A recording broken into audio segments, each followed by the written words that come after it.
Perhaps we need some outside universal threat to make us recognize this common bound.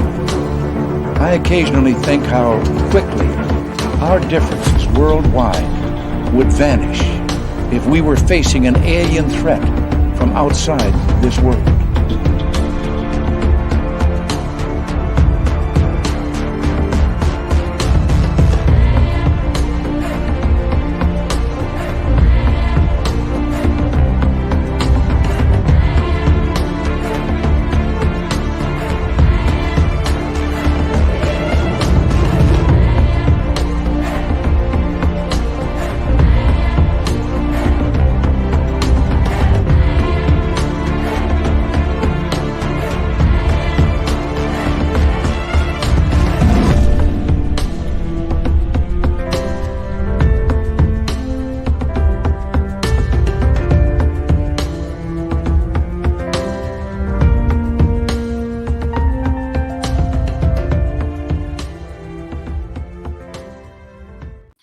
Good evening, everybody, and welcome to Spaced Out Radio tonight. Thank you so much for taking the time to join us. We very much appreciate earning your listening ears wherever you are on this beautiful planet we call Earth.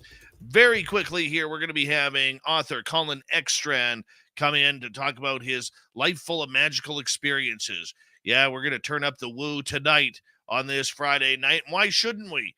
Dirty Filth is here for another cartoon, and all of you, which makes it even better. Thank you for joining us. We'll say hello and let's do the rundown. Let's just do the rundown. We got Race Fan in the gold medal position. We got Griffin Christian Bowman taking home a silver, and Grandmaster, aka the Gong Show, with the bronze medal tonight. Roy Boy and Samantha, how you doing? Michael Morris, Penny Van, Logan L. Nice to see you. Brown Dwarf and Les Paul Holland. Hope the strings are tight, my friend. Donna Spencer, how are you? Hi, John Hinoyosa. Nice to see you. Thurston Howell III and Obi Flett. Angel Play 817. How are you? Welcome to SOR Chat. Glenn Dannison, thanks for coming on in. Love V Love is here. Love V Love will be signing autographs after the show. Line up to the left of the studio if you don't mind. To the left of the studio. W. David Page and Susie B. Welcome back. Jessica, nice to see you. Doug Shelby is here. The Doug Shelby, which means that we can officially start this show. Derek Ning is here. Derek will be signing autographs after the show as well. Line up to the right of the studio, if you don't mind, to the right of the studio. Millennium, my man, how are you? Hi, Aussie Maggie, how are you? And let's see here. The Real Paulie T, good to have you back. Luscious Jules, good to see you. Robert Lamoth, Shiro, how are you guys doing? Hi, Noble Patrick and Crave Dog Ollie, good to see you. Ghost Magnet, how's it going? Space Exposure. Pixie Lara, thank you for joining us. Okay, let's move on here. Local Boy, good to see you. Hey, Ray Finn and Oob to Joe's Main, you've got aliens. Yes, you do. Search and Destroy, nice to have you back. And who else? Oh, there's Dirty Filth in the chat room saying hello to all the boils and ghouls, witches and warlocks. Ozzy Sue, how are you? Thank you for joining us. And there's the lovely Cosmic Floor. CC Tech, welcome to SOR Chat. Thank you for joining us. And TMI Kevin, nice to have you here. Penny Van, again. Let's see here. Scrolling on down. Bonjour, Pascal. Comment ça va? Nice to see you, my friend. Pam Harris, good to have you here. Travis DeLuca, nice to see you. And Midwest Night Watchers. Hey, I got your name right. Wow. This is a good way to end the week. Look at that. Son of a gun. Invisible Tracker. Hey, thank you, Pascal. Merci beaucoup for starting off the super chat tonight. Very much appreciated. Pascal is my hero and my guru when it comes to all my woo, and I absolutely love and adore the man. Thank you, Pascal, for everything you've done in my life. I know you hate it when I say that. I know you do, but I mean it. One of the most important people ever in my life. Jeff Swenson, good to see you. Let's start off the radio side of things here. That way we could get Bill WD-40 into the Spreaker chat so he can lube us up for tonight's show. Jeff Swenson, thank you for joining us. Hi, Kathy Evans. and Lily Pond and Social Dig. How you doing? I heard you got a good show going on over there, Social Dig. That's awesome. Congratulations. And let's see, Invisible Tracker. Body Tech, good morning to you. 405er, how you doing, buddy? Chris.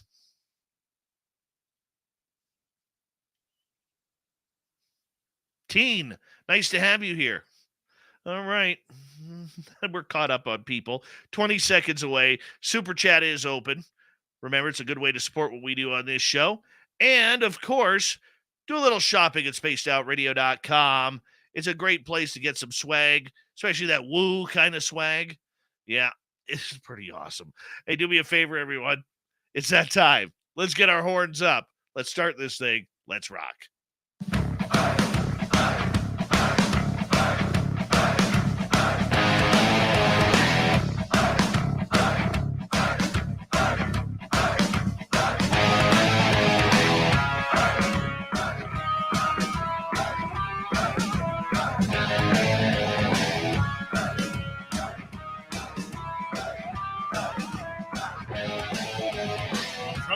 Of central British Columbia to you listening around the world. This, my friends, is Spaced Out Radio. I am your host, Dave Scott, sitting in the captain's chair of SOR headquarters. We welcome you to tonight's show on our terrestrial affiliates around North America, digitally on Odyssey Radio, TalkStream Live, and KPNL. All of our archives are free. Join us at youtube.com/Spaced Out Radio. Do old Davey the favor, hit that subscribe button. You can follow us on Twitter at Spaced Out Radio, Instagram at Spaced Out Radio Show, and on TikTok at Spaced Out Radio. Our website is spacedoutradio.com. We have a plethora of features for you. Rock out to Bumblefoot, read the Newswire, and check out our swag as well. Tonight's show brought to you by Chive Charities. Help make the world 10% happier by visiting Chive Charities today. You can find them on our website. We got a great show for you tonight. It's all about the experience. Colin Eckstrand is here. We're going to talk about his lifelong experiences with his brand new book, My Magical Experiences as a Small Town Boy. Good BC kid. We're going to like him tonight, definitely. Then in hour number 3, we're going to head to the swamp, where Swamp Dweller has a spooky story for us. Then Terry Hall will fill in for Tim Senor, who's vacationing in Washington State this weekend. And we'll have the UFO report for you like we normally do. All right, let's kick things off, shall we? Colin Eckstrand shares his magical experiences with us tonight. He's a small-town boy growing up on the island of Vancouver Island here in British Columbia. And these incredible events began when he was a young kid. Now, he did everything that other kids should do, playing sports like hockey, baseball, softball, volleyball. He was very successful in track and field and football in the small town, a working town called Powell River. But over the years, some fantastic situations started happening, and they became more frequent. Now, you can find his book by going on Amazon.com and typing in My Magical Experiences as a Small Town Boy. So we're going to learn all about it tonight as we bring in Colin right now. Colin Eckstrand, thank you so much for coming on Spaced Out Radio tonight. How are you? Oh, I'm great. It's splendiferous to be here, Dave. It's a word I used in my book, and it is a real word, and it's a real positive word. And again, it's a real honor to be here. Thank you. Excellent. We're glad to have you here. And a fellow BC guy like myself, you know, it's always good. I started my radio career on Vancouver Island in Parksville, and then over to Nanaimo, then back to Parksville. Same owners. They just pushed me up the highway and down the highway before smartening up and heading back to the mainland where the sharks couldn't get me, you know. So, I mean, it's a beautiful area where you live. And the one thing about Vancouver Island that a lot of people don't know is that there are a lot of weird and strange things that happen there. It's very haunted. There's sea monsters all around and inland on the island that have been reported. There's mermaids that have been reported, Sasquatch that's been reported, and of course, UFOs and aliens. I mean, you got the real gamut there. Well, I wish I would have seen a few more. Well, that's just the way it is, man. That's just the way it is. But I mean, explain to people because we have listeners literally all around the world. Vancouver Island is on the west coast of British Columbia, Canada, and it is literally the next stop is Japan. Yeah. And it was one of the areas that was, one of the final areas of the West Coast Passage that was actually found by explorers here. Captain George Vancouver is the one who found it. So for you living in that little piece of paradise there, I mean, what was it like growing up in that area? Well, Powell River actually is not part of Vancouver Island, yet it takes ferries to get to it, whether you're traveling from Vancouver on the mainland to Powell River or on Vancouver Island from Courtney Comox over to Powell River, due to the very large, wide inlets on the mainland. And it's more cost effective right now to have ferries running the show there than building roads. But you asked me what it was like growing up in Powell River. So I explained it's sort of isolated. So number one, you're always taking ferries to go play sports against other teams. So that's a common denominator amongst everybody in Powell River is ferries. So now beyond that, very close-knit community. If you didn't know the person by name, you certainly recognized them because you would see them fairly frequently. Now, as it turns out, Powell River has actually become a city since then, but it's sort of like a small town. We'll call it a small town, and it's good for the title. But so it's very more intimate, close-knit community due to the isolation. Very friendly, hardworking. There's a lot of outdoor activities, a lot of camping, a lot of hiking, a lot of fishing, a lot of outdoor activities. For sure. Now, growing up in an area like that where Powell River, back in the day before, the Vancouverites all decided to start exploring the provinces when real estate shot up right across. I mean, what was it like growing up there where you knew everybody? I mean, you were isolated. It's an isolated town, right on the coastline. It's known for its fishing. It's known for its logging. And if you weren't involved in one or the other, you had family who were. And like you said, everybody kind of knew who everybody was. So when strange things started happening to you, and we'll get into what happened here in a little bit, were other people involved in what was happening? Not necessarily, no. It was more or less, I think, of a individual personal thing than it was collective. But I'll say this. I believe the things that I did, anybody can do. And therefore, striving for goals, whether they be athletic or career goals, you'd be surprised how much in common they have, the tools to strive to achieve the goal in mind. So again, your question, were there other people involved?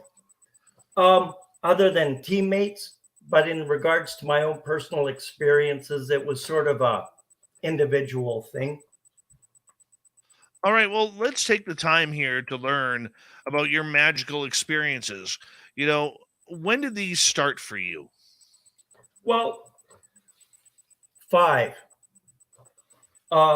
years old. When I first, now remember, between the ages of 5 and 20, a lot of my magical experiences were connected to my athletics. But I was always a very reflective, introverted person who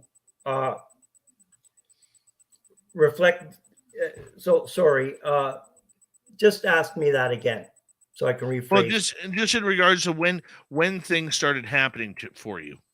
Yeah, I was 5. And okay, so again, I was mentioning most of them when I was younger were athletic. So again, when I was 5, I put six, I hardly ever held a hockey stick in my hand, and I put 6 pucks in a row in the center slot at at an elementary school's festival where there was arts and crafts and games. And that was the first stirrings of something extraordinary. Now, I didn't think too much of it then, but as things uh, materialized later in life, I look back and say, oh, yeah, that's probably where it started. Okay, so you had the gift of the hockey stick, which is something that is very Canadian, Yes. very Canadian, by the way. And as going forward, did this all revolve around sports? Did it revolve around your own personal abilities? Well, in the beginning, it was sports. But as I refer to my reflective nature, that in the beginning it was sports, but there was always inspiration and grace there, right from the beginning and right to the present. So even though it was sports, I make that connection because as I got older and grew up, it became more evident in my life.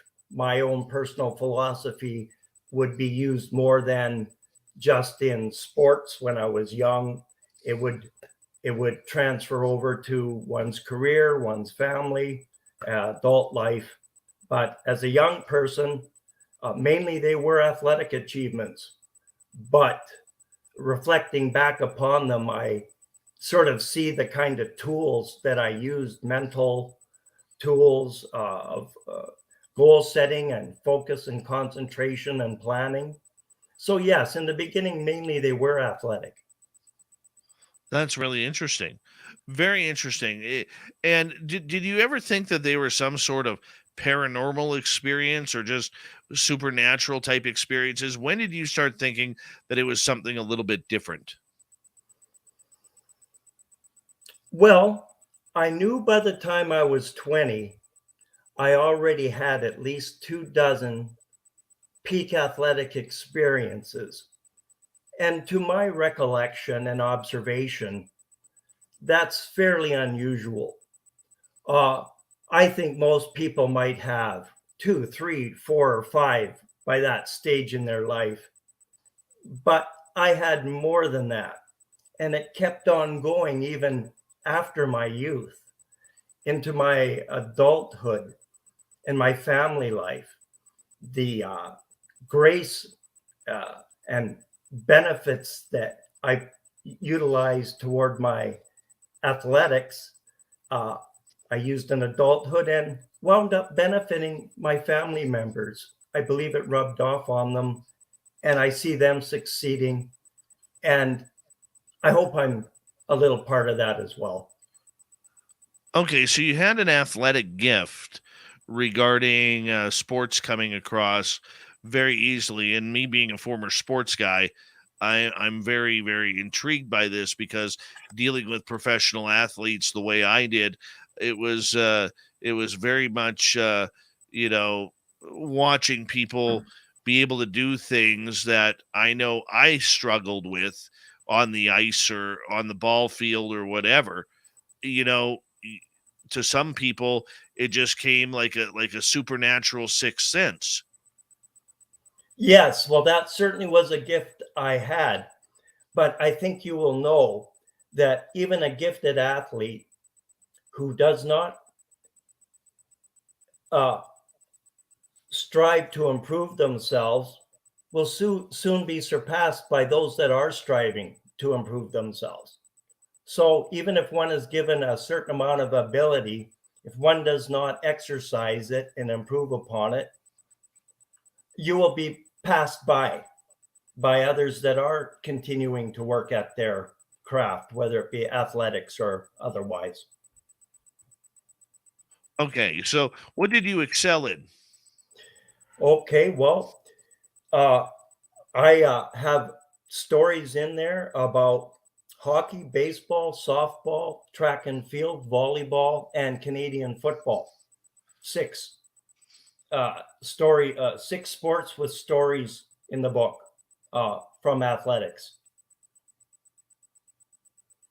Okay, so let's go to the hockey rink because our American listeners would like to see there. I mean, how long did you play hockey for? Did you ever get offered any scholarships in regards to any of this?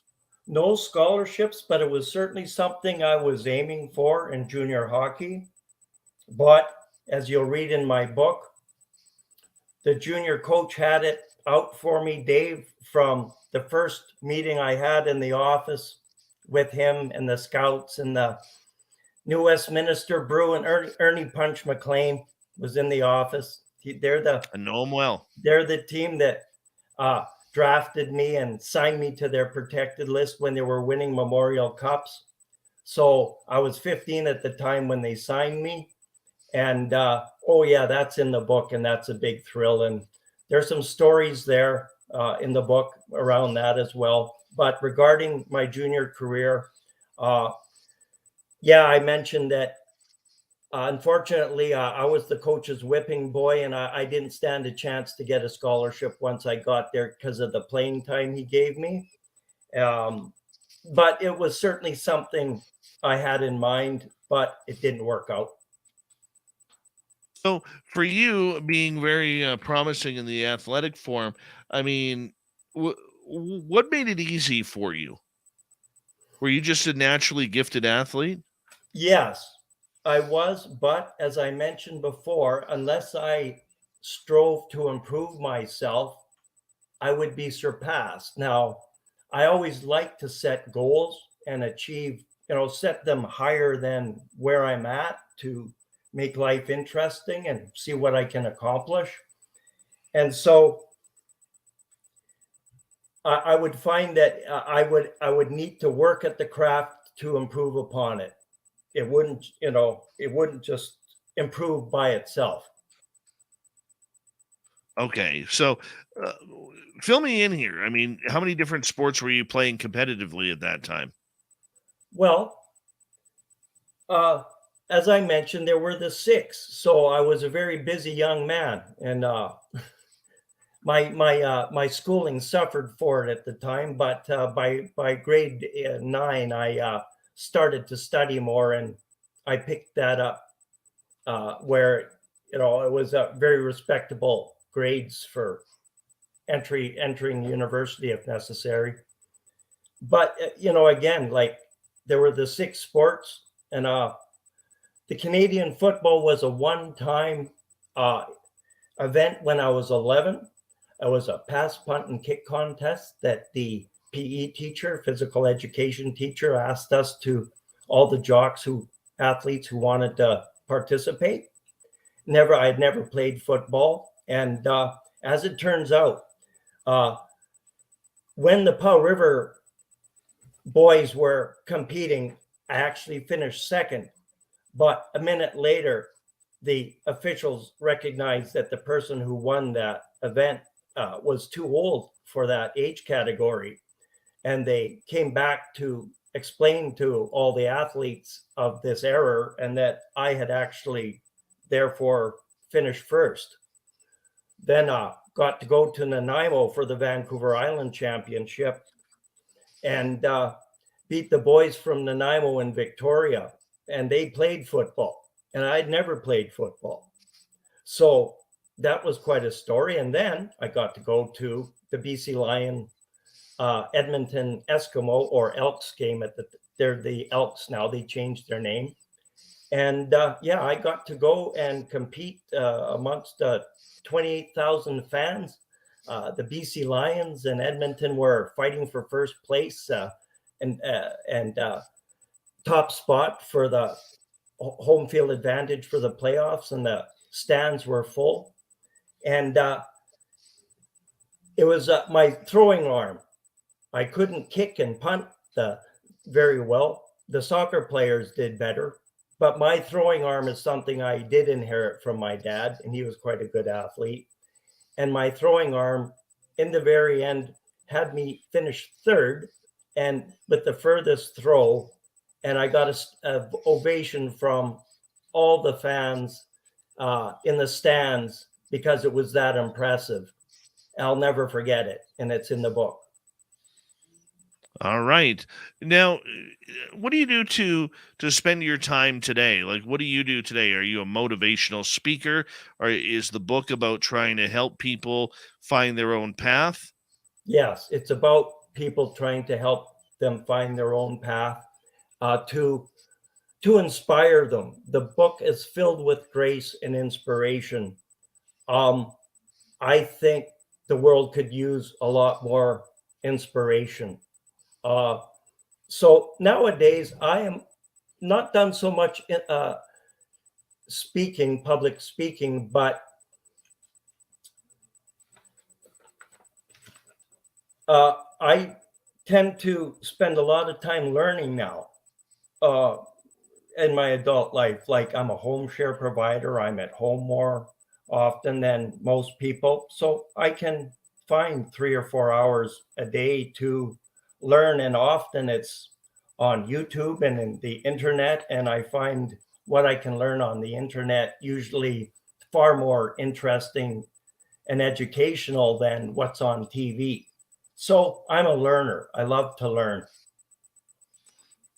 Well, yeah, I think all of us love to have that habit of learning something new. I mean, the idea that you have kind of pushed yourself to try and uh, better who you are, what you're all about. You know, I mean, how is that rubbed off on people? Well, I'm sort of subtle. I'm not in anybody's face. I'm not a disciplinarian. My method would be lead by example and hope it rubs off and hope that those that I care about the most, even my friends, uh, succeed in life and are happy. And it's not easy to succeed in life or be necessarily content or happy. So those are wonderful things to strive for, and those are meaningful to me, and I would hope they're meaningful to others as well. Now, you have an invention that you kind of created here, and we're going to get into that more in the second second half hour of the show here. So, you know, what made you start to inquire within yourself about what this was all about? Well, that's a good question, but I can say that it started at a fairly early age. I think I started reading books seriously at about 15 years or 16 years of age, and certainly 17. I recall at 17 years old being interested in spirituality and religion, and I wanted to know more about different religions, not just one, not just the Christian religion, even though I love Jesus and I always will. Nevertheless, I still want to learn about other religions. So I would say, you know, I went to church when I was even a young kid, and I recall having feelings of, yeah, God's real, and want to make him personal. So, uh, you know, that spiritual side of me was there early on in life. And I don't know if the traumatic experience of my mother leaving our family when I had just turned 7, you know, had anything to do with that, because you start to question life even as a 7-year-old. And Colin, I'm going to get you to hold yes, on right there. We are going to go to break here good. at the bottom of the hour. Colin Eckstrand is our guest. He's got a book out on Amazon, My Magical Experiences as a Small Town Boy. We will return on Spaced Out Radio right after this. Stay tuned.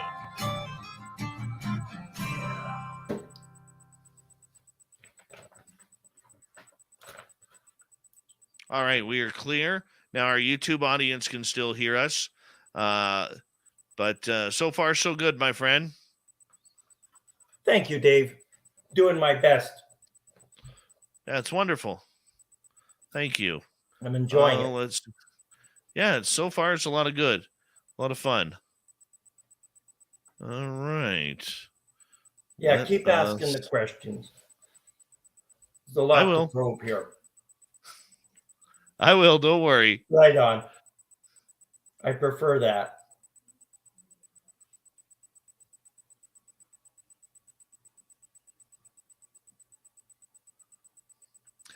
You do a lot of fishing over there?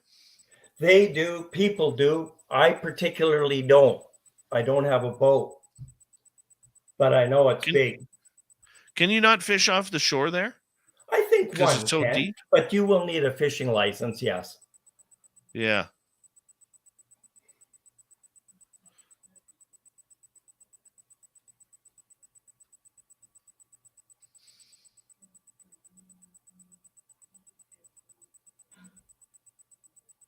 Right.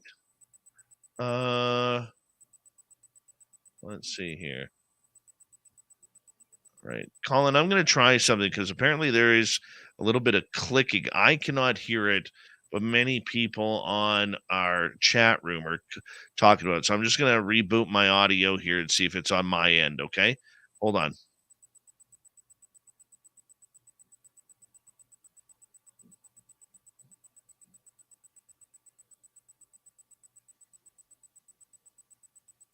All right.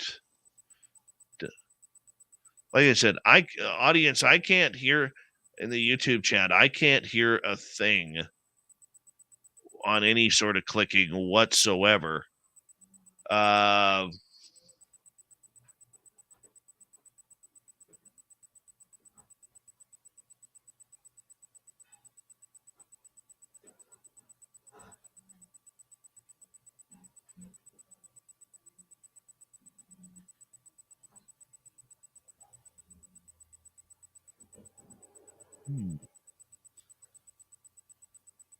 I'm gonna see if I can hear it on my YouTube here.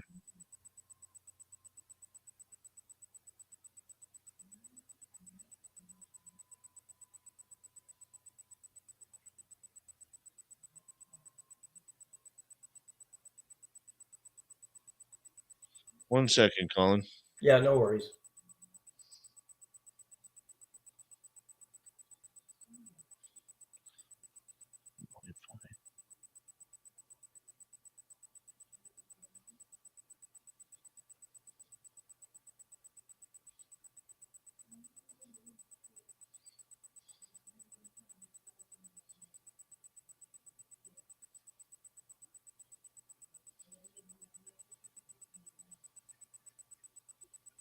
Don't need a commercial.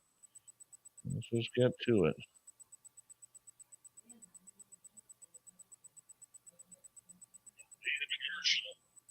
Oh, there it is.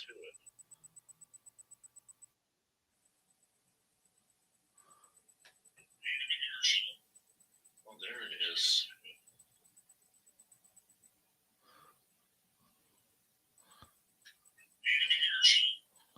Oh, there it is.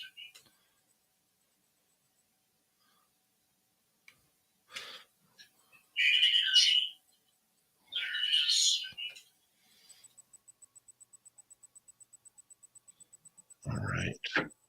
Why am I not hearing that then? I don't hear it. No, it's like a ticking sound. Yeah, I don't hear it on my end. I hear it on the YouTube side. I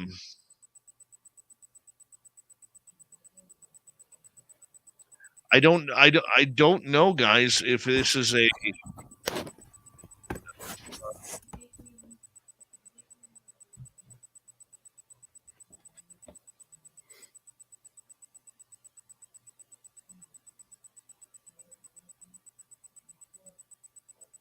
Do you have a fan or anything going behind you? no, I don't.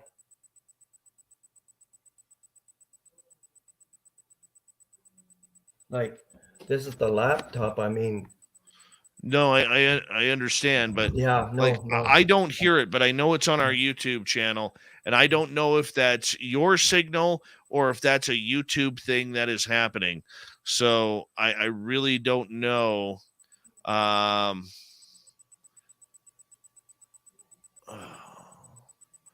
I don't know what's going on.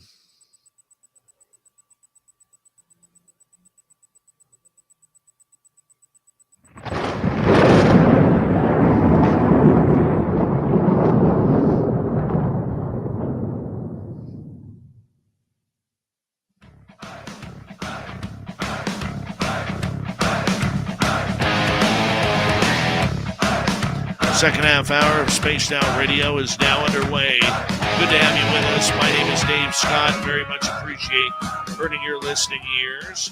Want to remind you that if you've missed portions of this show or others, check out our free archives at youtube.com/Spaced Out Radio. Do old Davey the favor, hit that subscribe button. Our website is spacedoutradio.com. We have a plethora of features for you. Rock out to Bumblefoot, read Shirky Poo's Newswire. Check out our swag as well. Follow us on Twitter at Spaced Out Radio, Instagram at Spaced Out Radio Show, and on TikTok at Spaced Out Radio. We continue on tonight with our good friend Colin Eckstrand. He's from British Columbia here, right where we are, and he has a book out. You can find it on Amazon. My Magical Experiences as a Small Town Boy. And we're going to get right into it right now. And thank you so much, Colin, for taking the time to join us. We very much appreciate it. Thanks for having me. I'm glad to be here.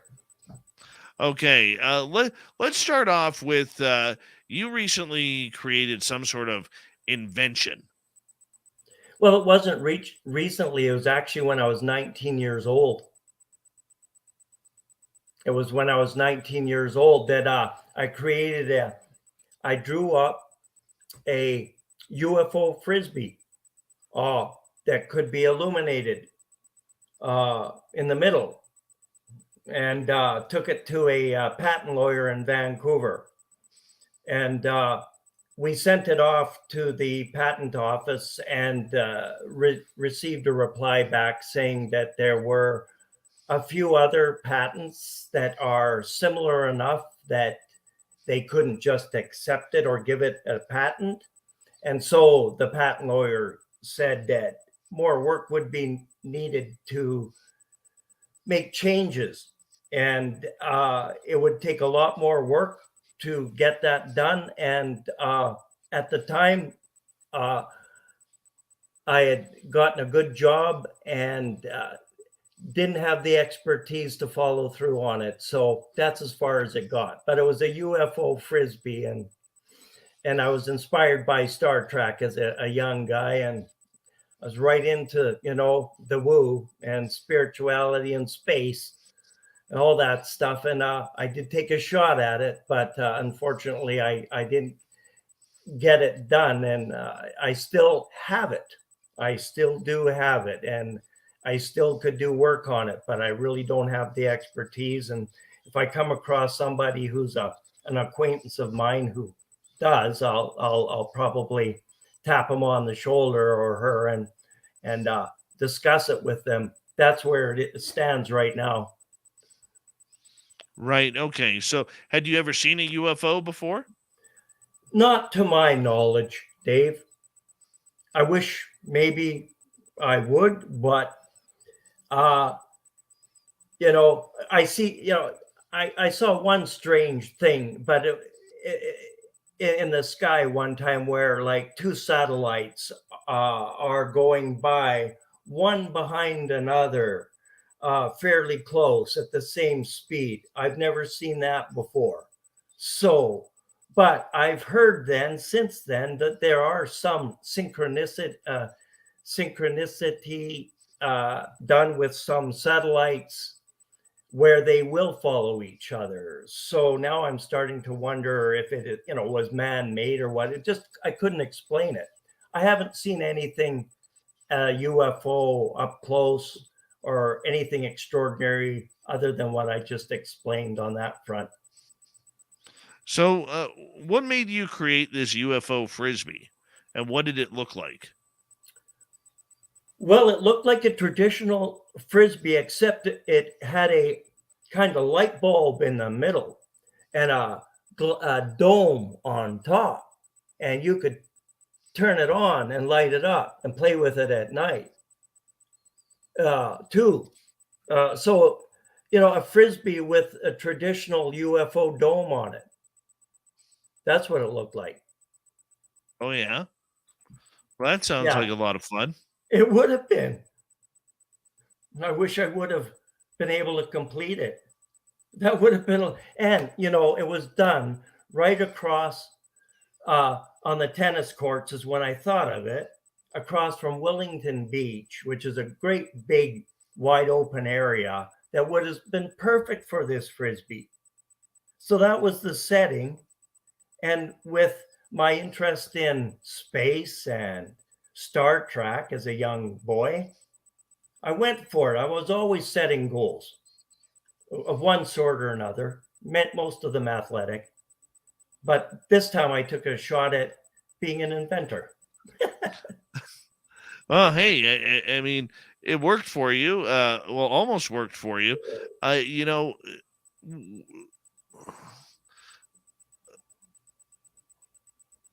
one sec here. Yeah, I'm starting to hear that ticking too.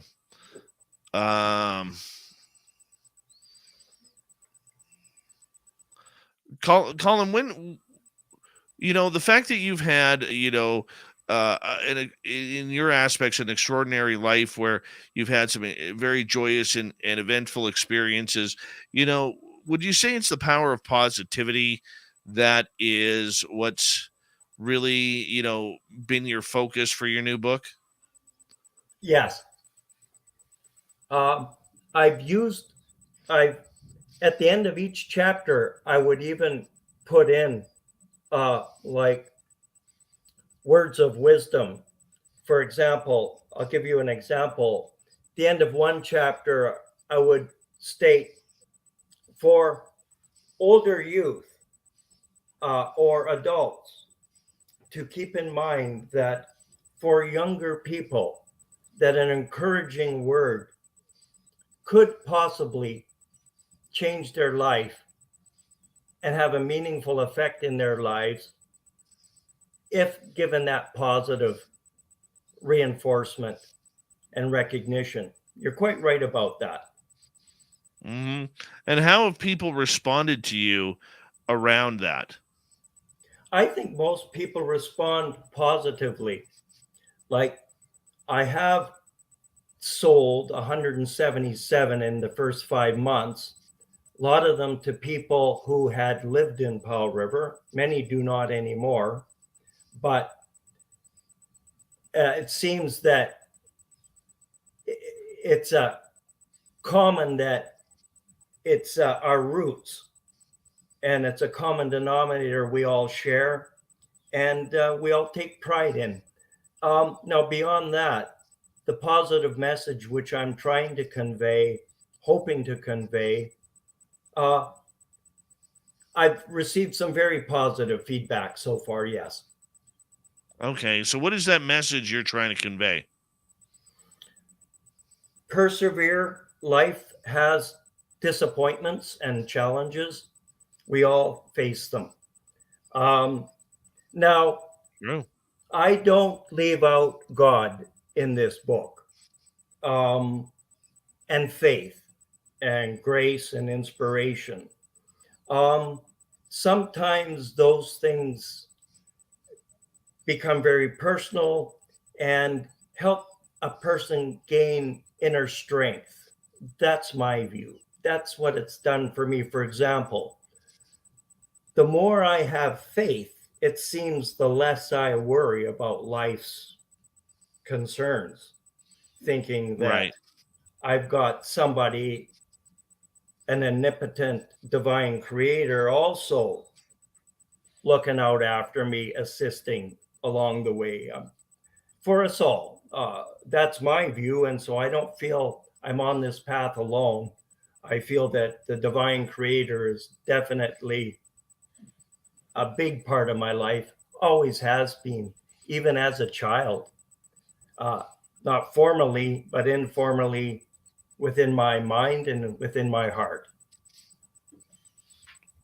And what has been the reaction from your family, your children regarding this? My girls are very encouraging of this. they're the ones that when I turned 60 about a year or so ago, that reminded me that I had this journal that I talked about turning into a book.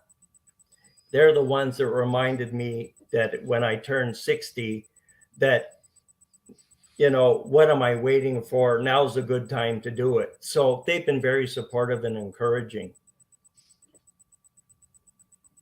And, do they kind of follow in Pop's footsteps with the divine message?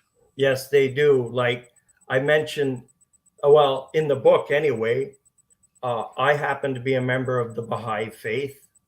I became a Baha'i at the age of 20 through my investigations and research. And as it turns out, my daughters are Baha'is. And the way this works is when the children turn 15, they will determine on their own free will if they want to continue on that path or choose a different path. And I'm grateful because it's been meaningful and beneficial to me to be a Baha'i that they have continued on that path. So yes, they're doing that, and it's a good feeling. All right, that's perfect. You are of the Baha'i faith. For people who do not understand what it's all about, could you explain that? Yeah, the Baha'i faith started 178 years ago.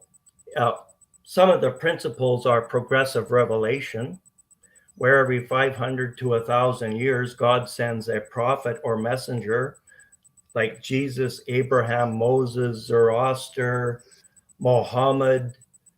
And so 178 years ago, actually, two prophets were sent. One was a herald of the latter one. Baha'u'llah came 9 years or thereabouts after the Bab was executed, which happens to many of the, or all of the, I don't know all the prophets, but many of the prophets wind up getting martyred. He got the Bab got martyred shortly thereafter. He was foretelling the coming of Baha'u'llah. That was his mission. The uh, the other prophet that came after him 178 years ago, and the principles are equality of men and women. The really unity is the prime purpose of the coming of the last prophet, to help unify the world with democratic, free-thinking people and without war, and everybody hopefully cooperating and getting along and living life to the fullest. That's just a little bit about it. So, as someone who is completely blind to this type of faith, we're looking at equality of men and women, and that everyone is equal. Yes. But I don't think we're quite there yet. It's one thing to say it, it's one thing to accept it and support it, but I think in my mind, there's still steps that need to be done to bring the equality to fruition and actualize it. But we're getting there. Oh, we're definitely getting there. Now, the idea behind the Baha'i faith, do you believe in reincarnation or life on other planets? Reincarnation, our writings state that when we come into this world, it's our first time, but that we are eternal beings. And when we leave this world, we will eventually be reincarnated, I believe, but not necessarily to this world. We're told there's many other different places that a soul could go to, depending on circumstances. Now, whether Right. there's life on other planets, yes, our writings state that there is life on other planets. Not that it's developed at the same rate, because there's the early universe and there's still more to come. And it makes mention that the life on other planets will reflect the environment that the planet has. It could be very different from us. And it will be very different from us in a lot of circumstances.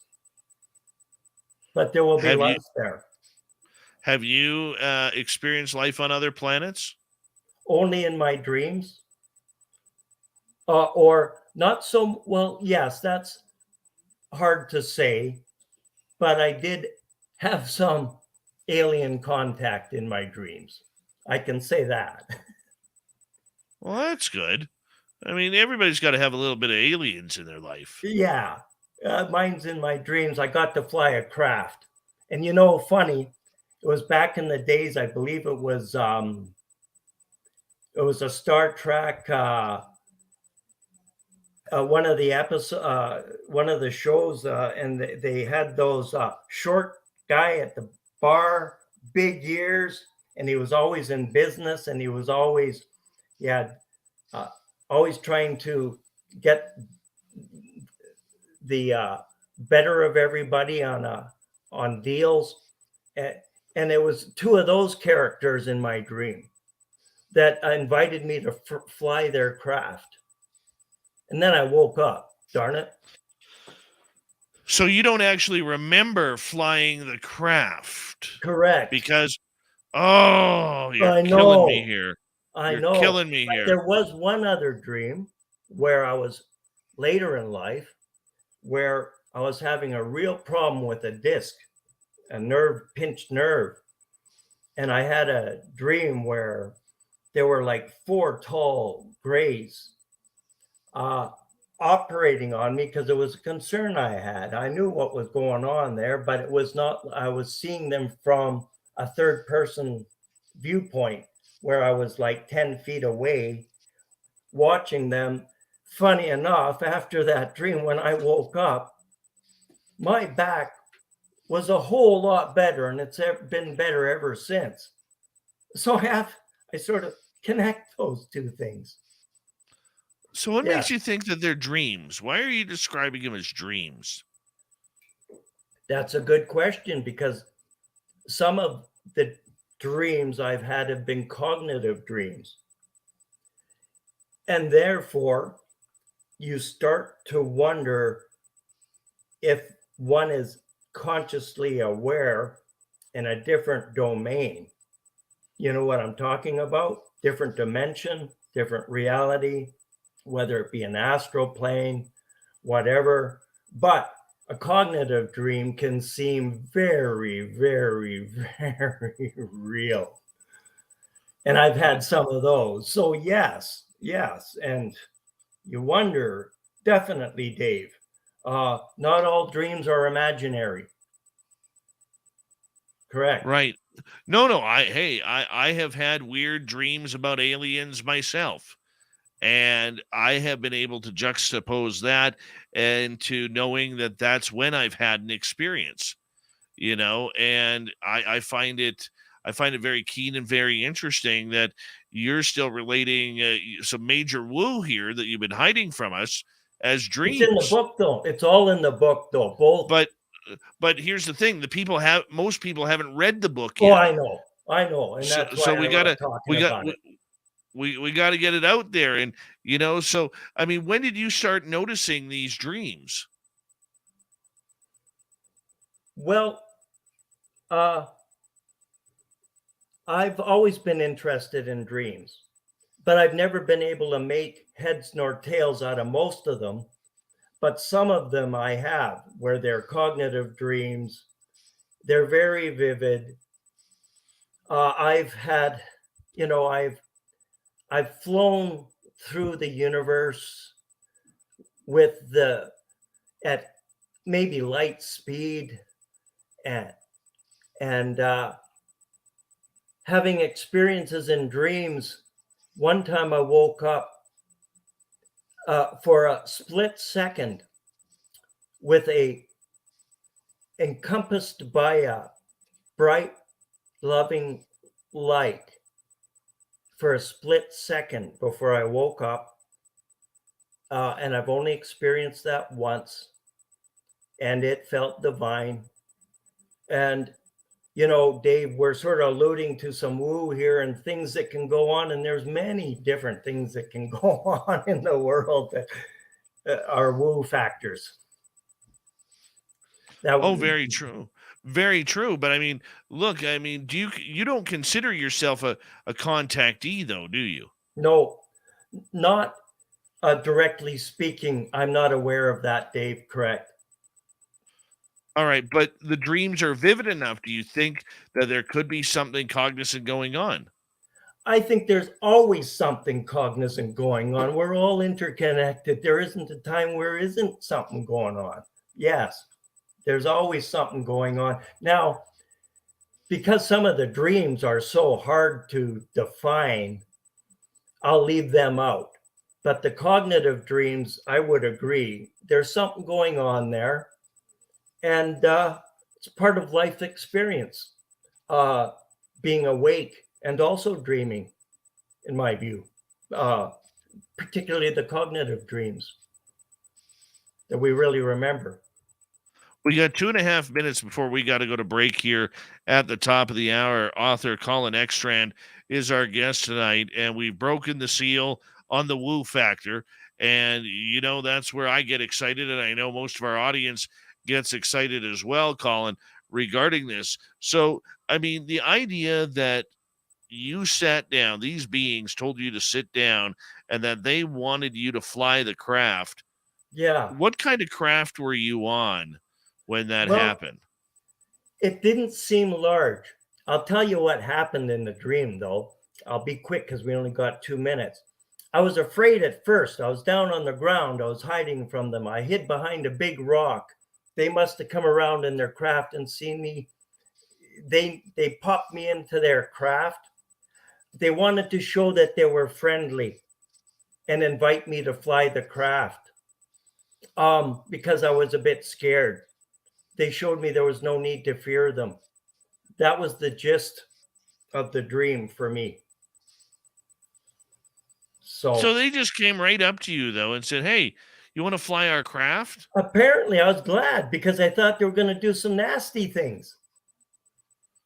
Who knows? You hear all these crazy things out there. You don't want to be one of them. But no, they were very friendly and wanted me to fly the craft. I was happy about that. Do they just throw you keys, or do they say, hey, come sit in the hot seat? No, they basically, you put your hands down on the pads and you become one with it. So it's like biological and consciousness wrapped into one. Yes. So what's that like to sit? Now, with the seat, when you sat down in that seat, Colin. Yes. Now, these beings that were there, were they little gray dudes? No, they were short brown dudes, big ears, the great big eared guys in I'm trying to think of the Star Trek episode series. It was something 9, I can't recall. Can't recall it, but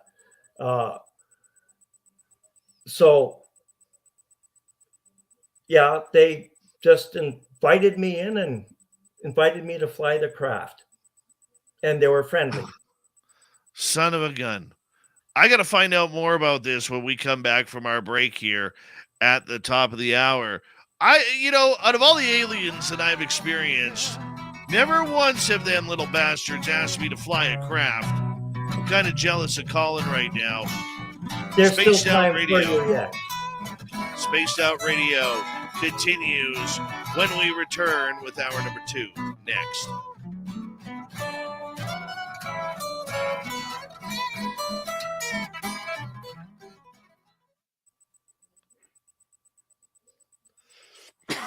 I'm glad you're getting into the woo, because there is that with this book. Despite we're gonna pull in the next hour, man. We're gonna pull all sorts of woo out of you. I found my direction. All right, great. Thank you, man. But I'm going to turn this over to Dirty Filth here for a quick second, because we always like to see what kind of cartoons he's drawing. So, Filthy, it's all up to you, man. I'll be right back. It's all up to Dirty Filth. It's good. Hi, Colin. How's your night going so far? Not too bad. You? Oh, pretty good. I had some butter chicken for supper and did some life drawing, snuck out early. Is this Klaus? Yes. How are the kittens? The gremlin and the gargoyle, they're doing pretty good. I have no idea where they went. I think Mrs. Filth actually abducted them. And Yeah. She's probably downstairs reading a book. She can be the pin cushion now. Oh, definitely. The claw cushion. They're sharp. I forgot how sharp their little tiny stabbing utensils are. Yeah. Imagine they just... I know. Some kind of smarter entity of the universe goes, I'm going to create these little tiny fuzz balls, and I'm going to put the sharpest things at the end of their feet and hands. And well, that's to balance off how cute they are. They need some defense. Yeah, look at how cute it is. Oh, my hands have been shredded to bits. Yes, of course. And my older cats, Whiskey and Blob, they're taking it pretty good. All right. So in this drawing, I just decided I was going to draw a bunch of a couple UFOs and some cryptids cruising around at nighttime. Excellent.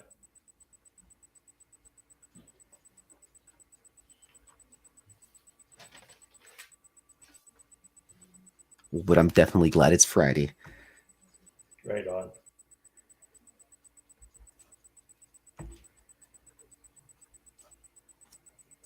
This was the drawing from the other day. I created this crazy evil snowman that goes around and strangles people. Way back when I was like 16, because I've been drawing cartoons for, I don't know, 1,000 years or so now. Oh, right on. Oh, get a little Sasquatch there, and a little tiny California nightcrawler.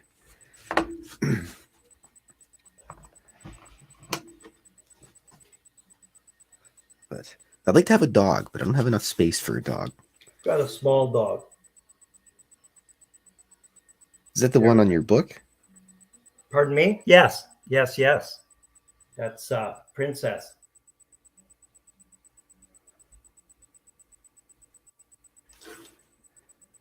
So you ever seen a Sasquatch or anything like that? No, I have not. You're out on the islands. Apparently I mean, we know all about this stuff, but I haven't seen much of that. But yet every day I'm on the, YouTube, seeing all the films, the recent filming of people capturing them on their cell phones and the like. And I'm glad, because now we've seen, at least on film, maybe 6 or a dozen Sasquatches. So it's not just like seeing the one anymore. Now they're, showing up more often because of cell phones, I think. And I seen just inadvertently. One of these days they might catch one on a trail cam. Yeah, I had seen that.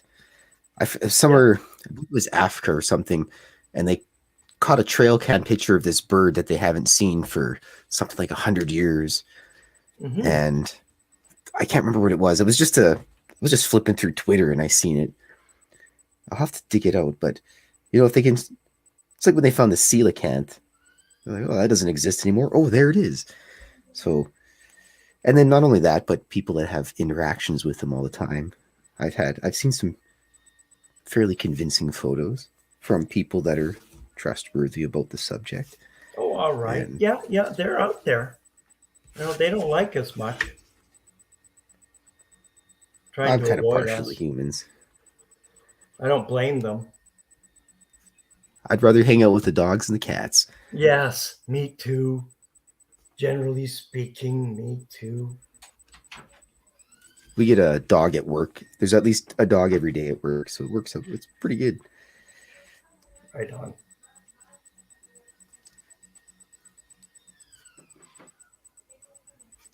Hi, Dirty. Hello, Dave. How's your night going so far?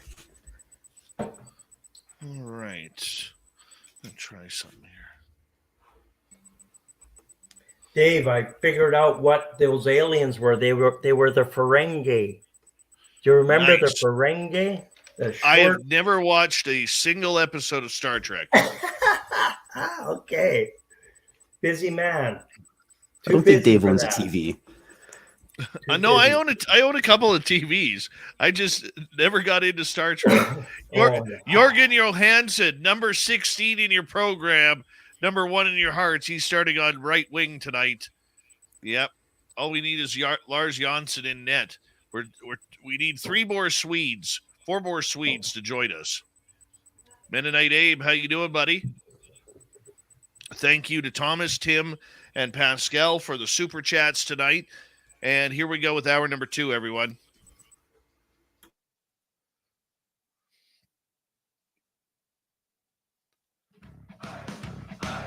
You're listening to Spaced Out Radio with Dave Scott. Follow Dave on Twitter at Spaced Out Radio and on Facebook, Spaced Out Radio Show.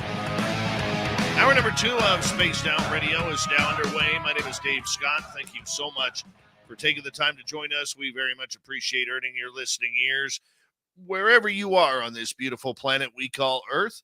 Hello to everyone listening in on our terrestrial affiliates around North America, digitally on Odyssey Radio, TalkStream Live, and KPNL. All of our archives are free. Join us at youtube.com/Spaced Out Radio. Do Old Navy the favor, hit that subscribe button.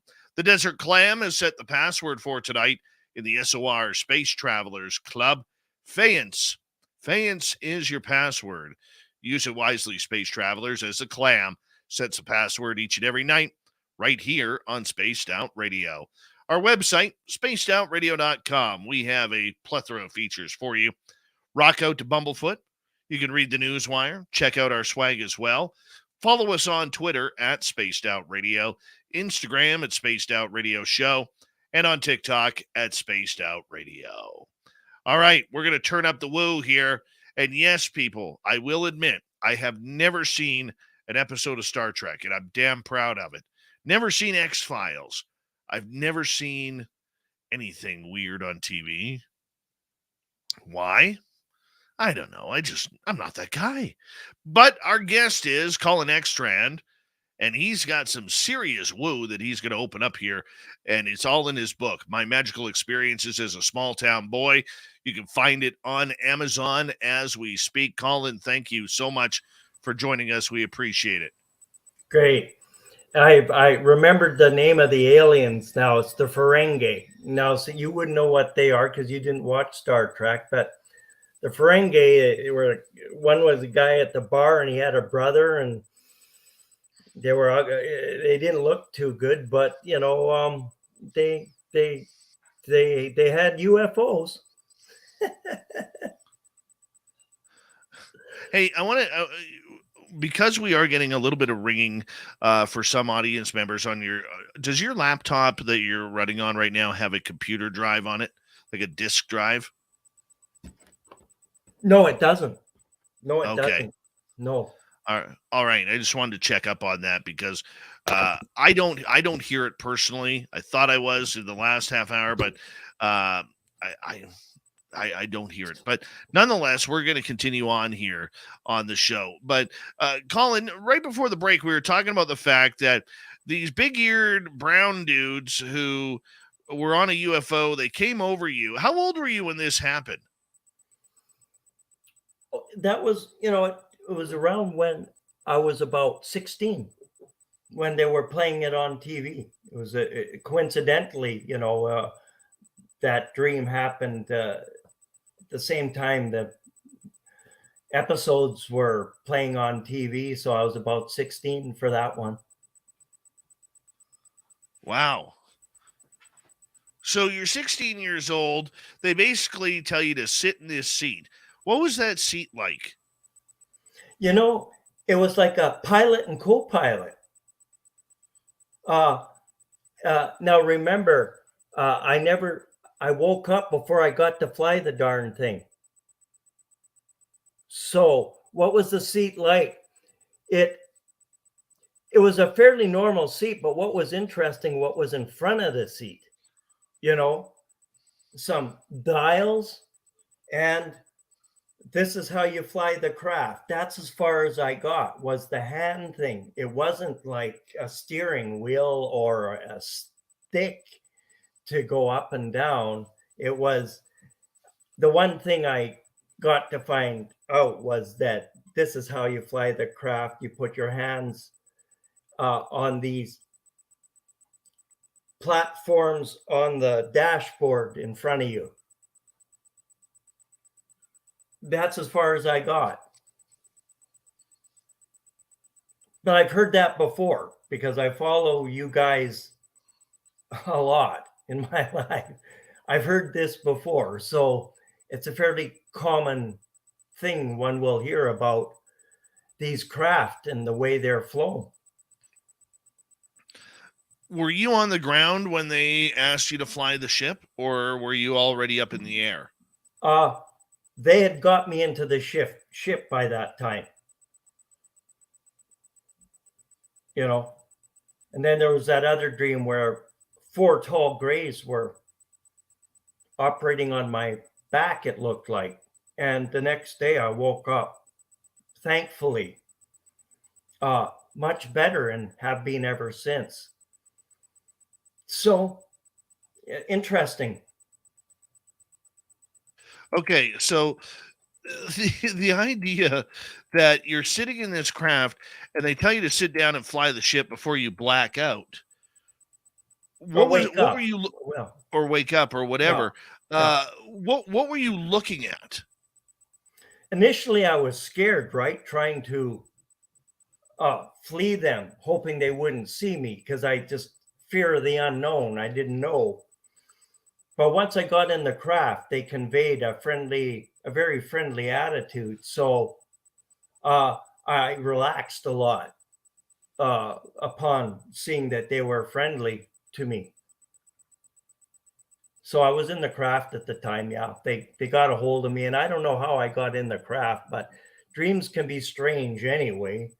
But I did find myself on the craft having this experience. Okay, so the next time you had one of these wild encounter dreams, you ran into some grays. What did they look like? They were dressed in doctor's gowns. I couldn't see much of them because they had the caps on and the gowns on, and their backs were 3 of the backs or 2 of the backs were turned to me. There might have been one facing me and one at the head of a table, operating table. So they were covered like doctors would be covered. So it's really hard for me to tell you. I couldn't see their faces because they were all ready for surgery. And you said that they operated on your back. Yes. Were you having back issues? Yes, I was. At the time? Yes, I was. Yes, I was. Yes, I was. And I didn't have after that. Strangely enough. So and they I'm healed grateful. Whatever, I'm grateful. What was causing your back pain previous to this? I had gone for an eye examination, and when they start poking at my eyes, I had actually fainted in their chair and fell out of their chair and injured my back. That's how I injured it. Okay. So all of a sudden these grays bring you on, different from the crew that wanted you to give you the keys to the craft. Yeah. And now they are working on your back and healing you. I mean, this just sounds incredible. Well, it does sound incredible, but I do happen to follow quite a few channels, YouTube channels, and it doesn't seem that uncommon for the experiencers. Like they may be in the minority, but the majority of experiencers seem to be repeating similar stuff. So that sort of makes me think there's more validity to it when you hear it from more than one person. Oh, absolutely. And I would agree with that. Okay. The idea though that I mean so many people have these wild encounters with extraterrestrials and I follow them. you rarely hear of those who are actually being healed by beings. Why do you think these beings were healing you?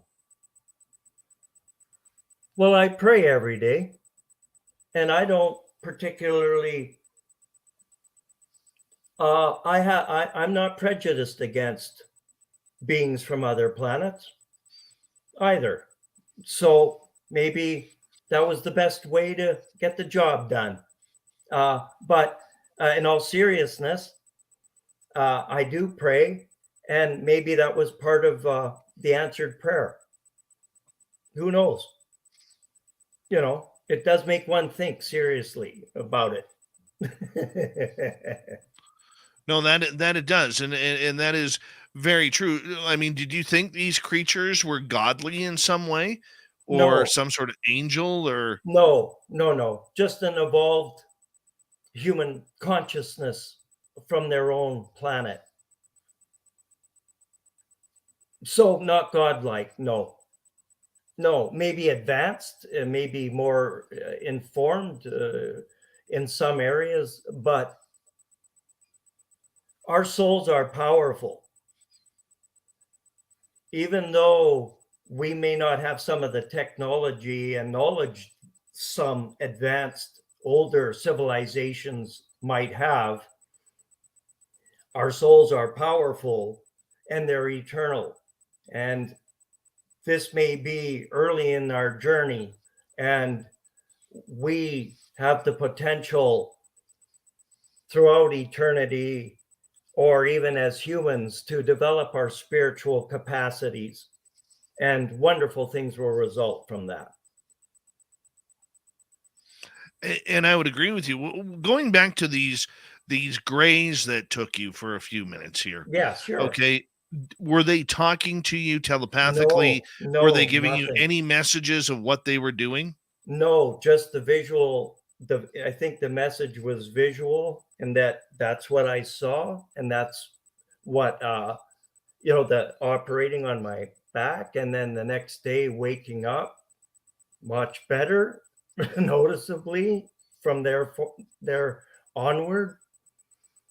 So there was no communication, just the visual, and again, I got healed much better. So just gratitude.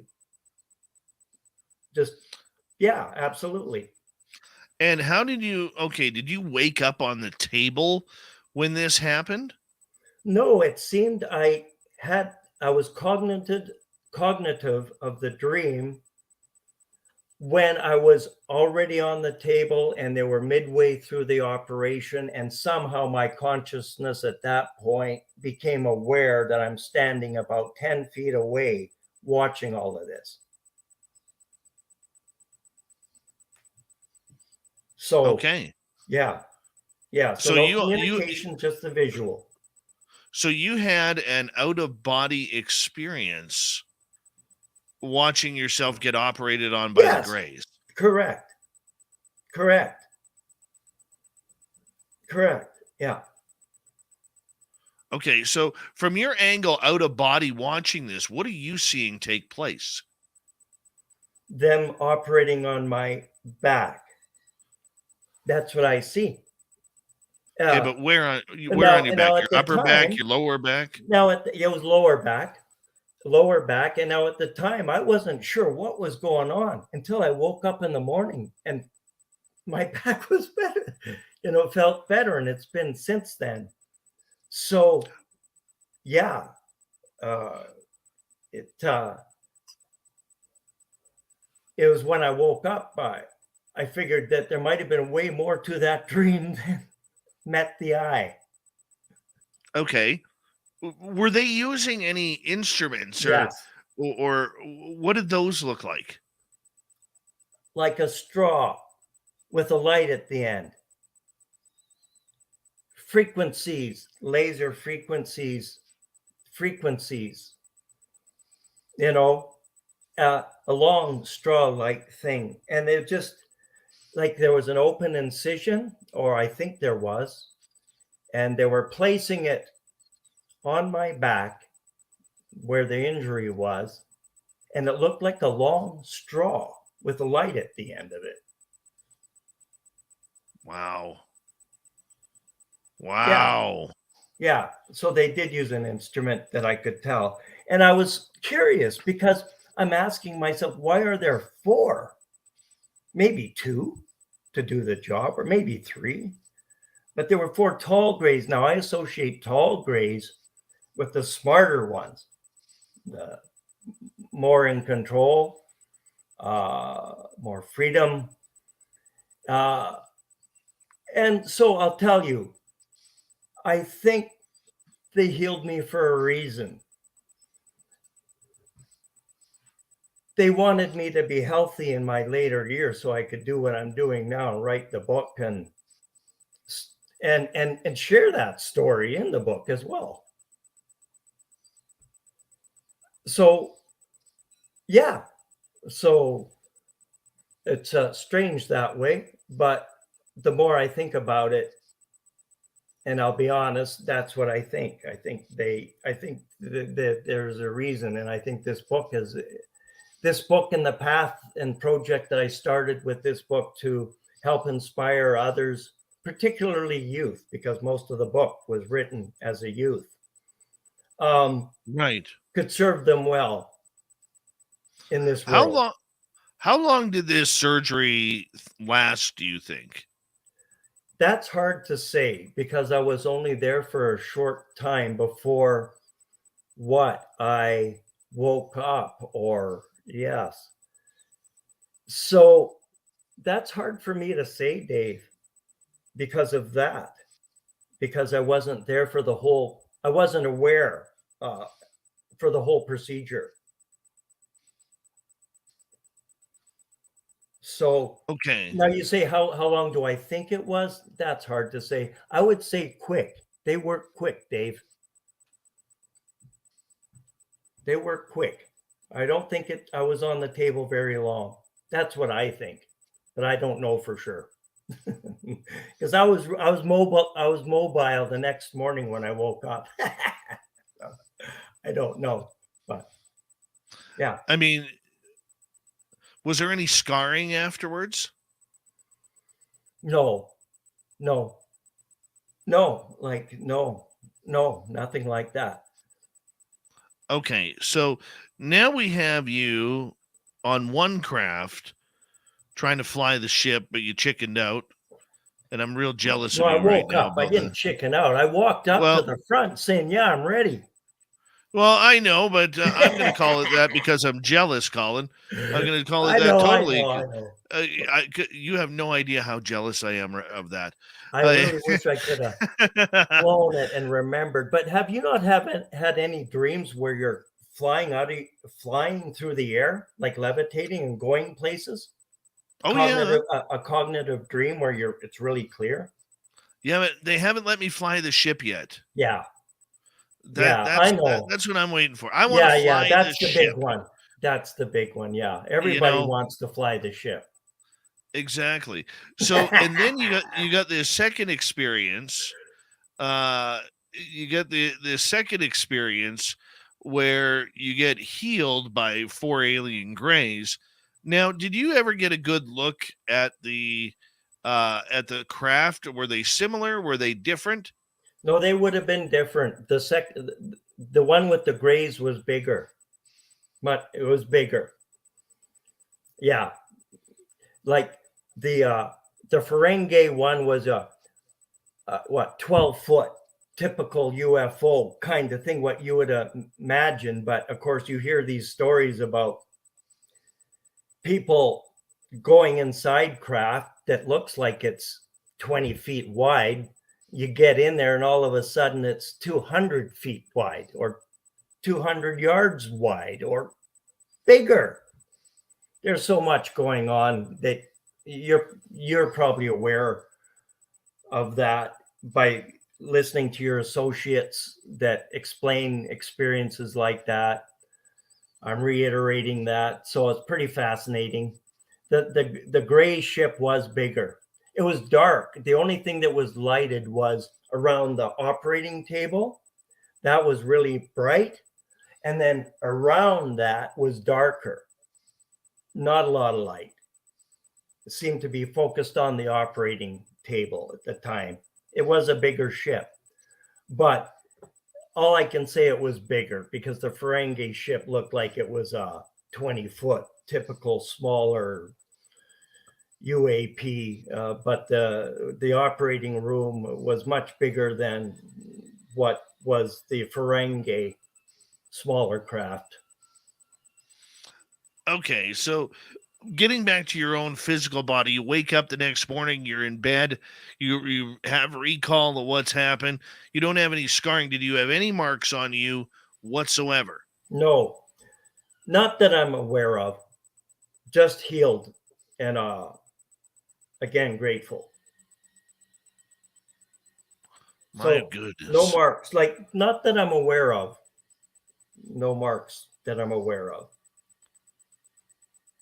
Huh. Now, after these two experiences, what kind of dreams regarding aliens have you had since then? Not too many, you know. Most of my flying dreams, levitating dreams, cognitive dreams happen more in my youth than they do now.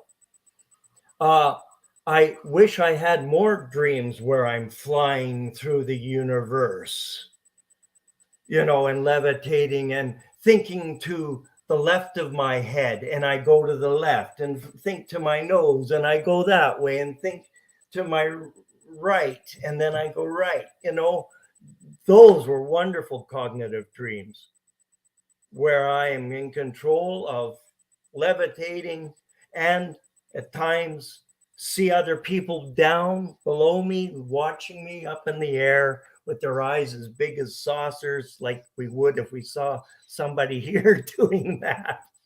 But that was a dream. So yeah, dreams can be pretty wild for sure. But that's where all the good stuff seems to happen, Dave. Oh, true. True. It's all about the good stuff. You know, as we got about 1 minute to go here before we have to go to break at the bottom of the hour here. We got another 30 minutes with you tonight, Colin. But I mean, do you call it dreams just out of your own safety? No, they're different. It's a cognitive dream. That's different than a dream. Very different. Absolutely. And those with the aliens, those were cognitive dreams. Clearly remember. That's different from a normal dream that is just helter skelter, don't know what to make of it. And, you know, yeah, the big difference. Cognitive dream. Colin, I'm going to get back to you when we come back from the break about cognitive dreams, because I think that's important to talk to next. And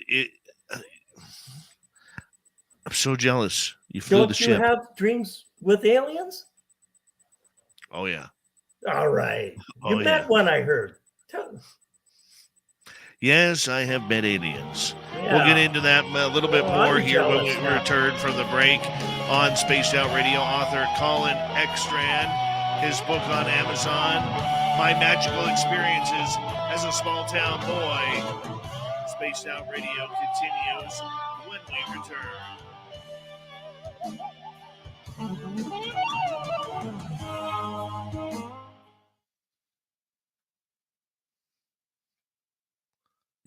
All right, we are clear. And let's give a shout out here. Daniela, my grandma played with little people all her life. Oh my gosh. That is story time I would love to hear. I so believe in the little people. The AR Perspective, how you doing? Good to have you back. D. Swiger, good to see you. The Michael Leger, nice to have you back. Oh, hey, Clam. Crystal J, nice to see you. YJ, you're probably right again. A backup for the fighters. Yeah, I know. Let's see. Who else we have? I don't think I've flown the craft, Chris Teen. I don't think I have. I think they'd give me that one. I really think they'd give me that one.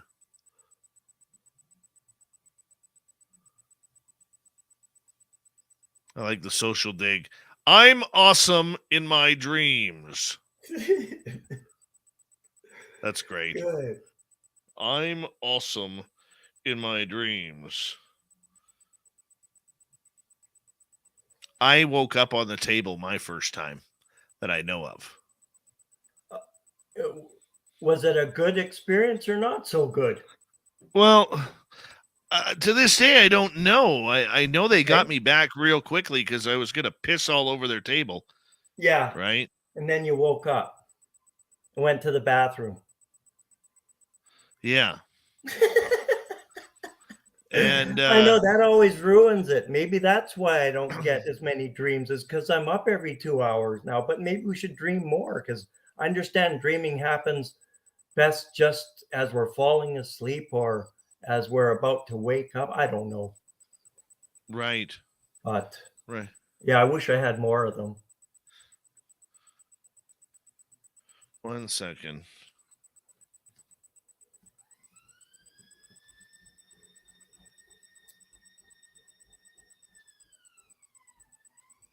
Little siren going off there? It's my wife cooking. Oh, no. They can hear that. Hey, Clam, can you check your Facebook Messenger, please?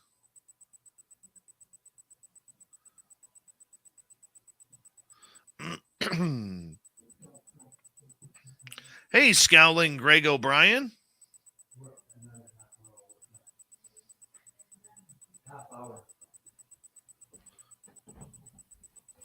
The mix master. Oh, gotcha. Baking. I think it's chiffon cake. Oh. you tell wifey to just bring that up here. Bring it on up here. She's got a bunch there. Yeah, we should. Yeah, Davey will take some of that. Davey will take some of that. I'd share it. There's lots here.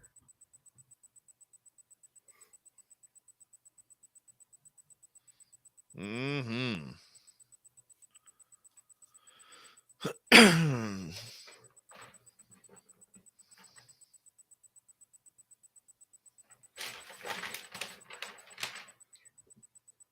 Looking through my notes to see if I can find any more woo for you.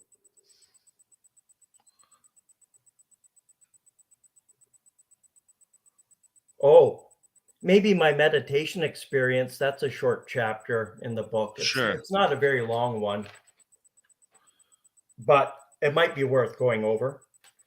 Sure. Meditation experience.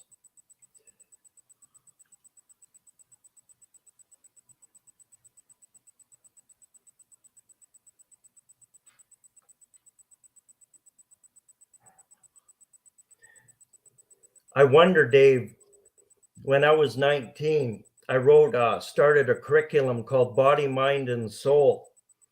Never completed it, but it was interesting. 19 years later, my daughters wind up getting scholarships, full scholarship to Maxwell International Baha'i School with the same spiritual principles. And they wound up winning their most prestigious awards. Nice. This all took place 19 years later after I wrote that. We should maybe cover that. That's a good story. Well, we'll try and sneak it in here. If you have time. If you don't, that's okay. It's just a good story to throw your way if you want. Yeah, it's a really good one. There's some woo in there, definite woo. But you only if we have time, you might have it already planned out.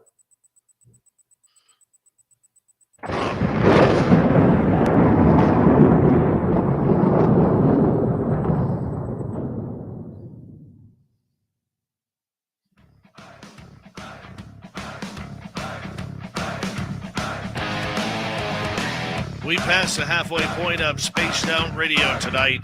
Thank you so much for joining us. My name is Dave Scott. Very much appreciate earning your listening ears. Want to remind you that if you missed portions of this show or others, check out our free archives at youtube.com/Spaced Out Radio. Do old Davey the favor. Hit that subscribe button. Our website is spacedoutradio.com. We have a plethora of features for you. Rock out to Bumblefoot, read Shirky Poo's Newswire. Check out our swag as well. Follow us on Twitter at Spaced Out Radio, Instagram at Spaced Out Radio Show, and on TikTok at Spaced Out Radio. Here we go. We continue on. We got till the top of the hour. Author Colin Eckstrand talking some serious alien woo with us tonight, and his book, which can be found on Amazon, My Magical Experiences as a Small Town Boy. Colin, thank you so much for joining us. We very much appreciate it. Oh, let me get my microphone back on. There you go. There you go. I want to ask you before we get into anything deeper here. Let's talk about the cognitive dreams. For people who may not understand what a cognitive dream is, explain that. It's waking up in a dream, fully aware and in control of your faculties. And when you're in control of your faculties in your dream, you can do things like levitate and fly and go places by thought. For me, when I'm in that situation, I can think to the top of my head and I go up. I can think to my nose and I go forward. I can think to my left and I go left. My right ear or something, my head, right ear, go right. I flew through the universe one time. It was incredible. So that's just one example, but it's like you're fully aware in your dream and you can do things that you can't do in other dreams. You're more fully in control of your environment and yourself. So the idea that these seem extremely realistic, and you yourself have proof that your back was healed, why not just believe that it happened, man? Again, I'm just, strange, but grateful. They were kind to me. Why not? We need more kindness in the universe. Oh, 100%. 100% correct on that. You know, I'm glad they were nice to me. You hear some pretty unsettling stories about abduction and tests and stuff that would scare anybody. And luckily, my experiences in my cognitive dreams weren't anything like that. They were all both positive. Now, you also have done a little bit of meditation. Yes. And you've had some experiences through meditation as well. Yeah. I found I was able to meditate more as a younger person. But the one interesting experience I did have at around 19 years of age was while laying on my back, trying to relax and meditate and clear my mind.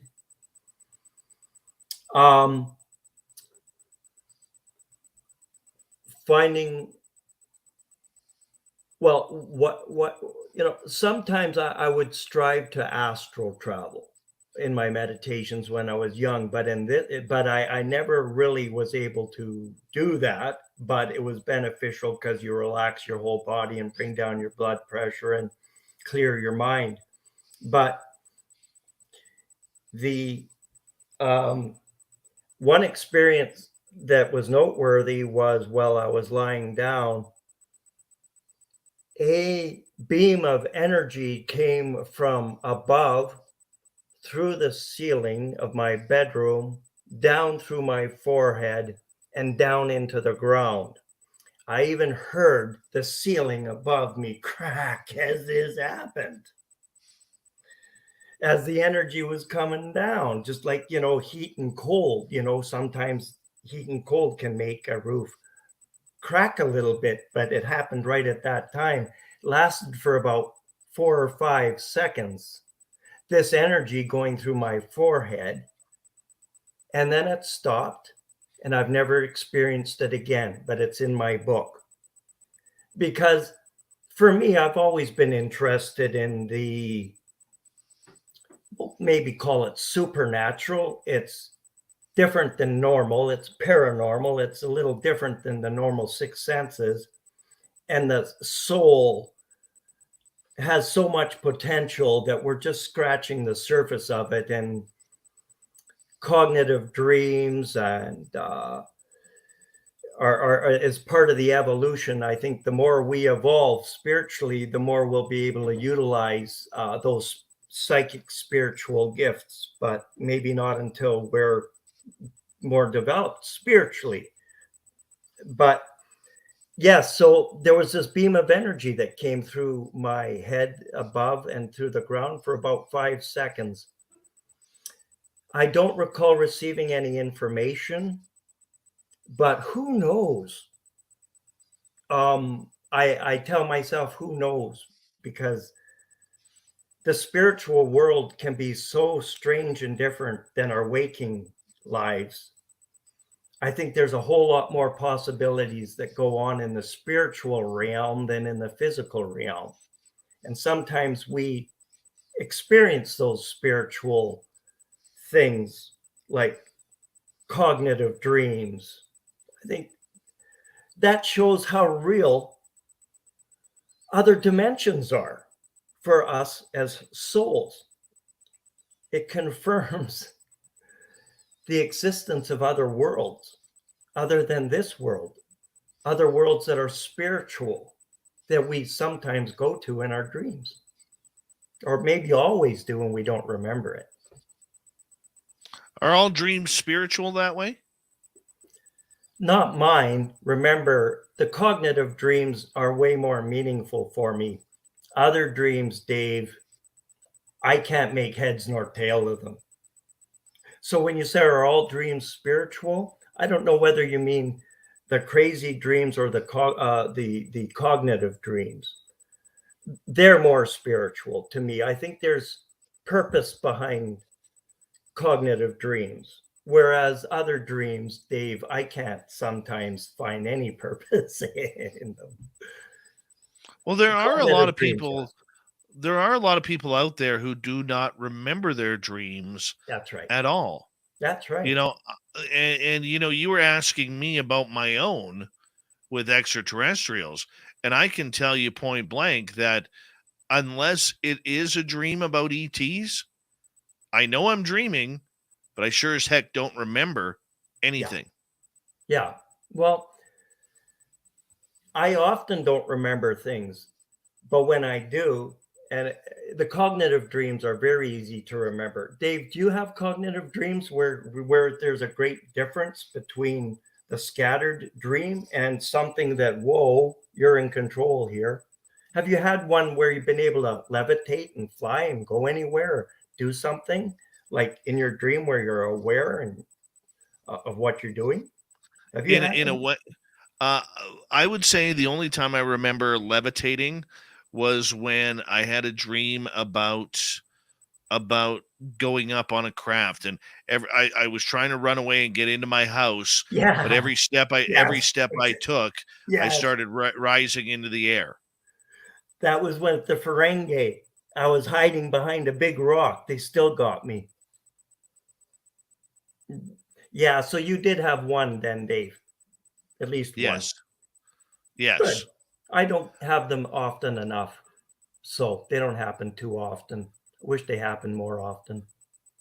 I got a couple questions from Nicole. She is asking, Colin, what are your thoughts on CE5 and HEIS? I'm not familiar with HEIS, but CE5, it's very interesting to me that people, I believe the CE5 is when you get together with other people and you sort of are there with the intention of summoning UFOs. Am I correct, Dave? Is that Yes. Yes. Trying to make a connection experience. Yeah. So, generally my viewpoint is, since they don't seem to interact with the generality of people on Earth too much, I being one of them, I'm thinking that these are entities showing us that there's far more to the world than meets the eye, and having us think about that and learning what it is more that meets the eye. And for me, that's an inward journey, spiritual journey. All the spiritual power we possess is within us. It's not out there, it's in us. So we explore our own potentials. Well, and so have you been able to control your own potentials and your own explorations through this journey? I'm always trying to develop myself. Self-improvement, I believe, is the path for enlightenment, and with knowledge and wisdom. It's an inner journey. And as we discover more about ourselves, and I'm speaking on a soul level here, we can then start to utilize those attributes more and develop them more. But it seems that a lot of those spiritual attributes are almost veiled to us so that we can come to this earth and be challenged by all of life's challenges. And there's many of them for everybody. But I do believe that part of the purpose of being here is to discover those spiritual qualities within us. So that makes a lot of sense. It really does. Let's go back with Nicole here. Have you ever tried to make contact with a group of people regarding this? In my younger days, I was with a bunch of people, and we hit the beach at night, and we were hoping to have a rendezvous. Didn't happen. All we got was a lot of dogs barking at us out on the beach in the middle of the night. No, as a rule, I have not, Dave. I've left it. Now, in the Baha'i writings, they speak of, life on other planets basically being left to the scientists, not the spiritualists. Okay, so my spiritual journey is an inner journey, and the UFO factor is probably both an inner journey and out there, but would require rigorous scientific investigation on a multi-level spectrum to make headway into understanding what some of these paranormal phenomena are. It's a scientific study. But it may be spiritual too. We may find it's very spiritual. And that's the $1 million question. What is it all about? What is it all about? What does it mean? How do we find a direction and continue down that pointed direction regarding this type of contact? That's difficult. Well, that's very difficult to understand. You know what I keep hearing, Dave? I keep hearing that they're waiting for us to grow up spiritually. So let's do it. I'm working on it. I think that, that is the answer to your question. You asked, how do we do it?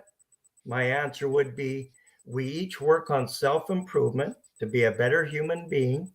And I think as we evolve spiritually, they will be more open to us. They're waiting for that. They're waiting for us to stop treating each other or the world with disrespect. That I understand. A lot of contactees are getting that. Let's go to another question here. This one comes from Michael. Does our physical nervous system have any relevance in these realms that you're traveling to? I believe not. I believe we're more soul and astral body in these experiences. But what our nervous system is like in our astral body or in our soul body, I couldn't exactly tell you. But we can sense things in our astral body and our soul bodies. So there's definitely a sensory capacity there in these subtle energies called astral bodies or souls that we have. Beyond that, I couldn't tell you what the connection would be from our nervous system to those experiences, other than you certainly can feel when you're having those experiences, just like you could here. But you're not in your body. You're probably some ball of light, possibly flying and witnessing these things, and you don't even know what your own body is. It might be a ball of light, for all you know, that's looking out, and you think you're yourself, and you're moving around and doing things, and your body's sleeping somewhere. Hey, could very well be. So, do you astral project then as well? No, I don't. I wish I could. I really wish I could. I really wish I can't sleep on my back. When I had that meditation experience when I was 19, I was on my back. I find it very difficult to relax on my back. I'll be turning over on my side after 5 minutes. I think to astral travel, one needs to be on one's back. You can do it sitting up. To relax. You can do it sitting up. Have Not you that I done would know or anything, but yeah. Yeah, I think one could. I think one could do it sitting up, but I'm not practicing that. But maybe I should, eh? Never know. Never know. I did try it sitting up. I tried it every way because I really wanted to astral travel, but it's not that easy. So maybe that's for the next world. The good Lord's just telling me, no, Colin, you'll get plenty of astral traveling when you die. Astral woo is the way to go. Yeah, totally the way to go. Yeah, I'd like to experience more before then, but so far it's just been a little bit. What would you like to experience? I'd like to experience. I would like to experience associating with other entities from other planets, cooperating, sharing, caring. Yeah, learning. We all have something to contribute and accomplish. So, but I think things happen at the right time and place. And sometimes what we want, we don't get. For example, I like to astral travel. But what would I like to do? I'd like to go and meet other civilizations and learn. I can see that. Yeah, I can totally see that. Mainly learn from their culture. I want to see what their culture's like. What's their religion? What's their spirituality? What's their belief system? What's their food? As much as possible, those things would interest me, and I would also hope to be able to share our way of life with them, or our insights, and just be friends and learn from each other and support each other in a universal way. That would be nice, wouldn't it? Wouldn't it? Sure would. Oh, yeah. We've gone about 3.5 minutes with you tonight, Colin, and I want to just give a shout out that you can find Colin Eckford's book, or pardon me, Eckstrand's book, pardon me, My Magical Experiences as a Small Town Boy, on Amazon. What do you want the world to know about what you're going through? I'm going through a process of rising above challenges and disappointments in life, through my faith, through striving, through planning, through persevering. Those are the things that are in my book. Those are the things I've done many times, continue to do. So it's, don't lose hope when things are down. Faith can be a very valuable tool. For me, with faith, I worry less and I feel supported. Now, through all of this, I've received through my life many confirmations or successes that sort of make me think that, the good Lord is helping me, because a lot of these successes were beyond my own expectation. So I'm not only using my own faculties, but I'm putting faith in God's faculties to assist me too. And we're a team. Everybody should be a team with the good Lord. And I think one can accomplish more in life that way. I've done it. That's been my experience. That's my main message is, don't lose hope. There's a lot of value in the faith. And if you need it, seek it. And if you seek it, you'll find it. Do you put out to the universe that you want more contact? Only if God wills it. Dave, all I want is to fulfill my role in life to the very best of my ability, and it only be so much. So when I pray, I rarely pray for myself. I'm usually praying for the people of the world to raise their level of consciousness so that we can have communication and more open contact with beings from other civilizations. And it's all through self-improvement. Again, the main message is faith. Believe in yourself. One has to have a strong belief in their nobility to put out a lot of effort. See, if I'm noble, I'm going to strive my very best. And seemingly with that attitude and the good Lord helping me, I've accomplished a lot for a rather ordinary person.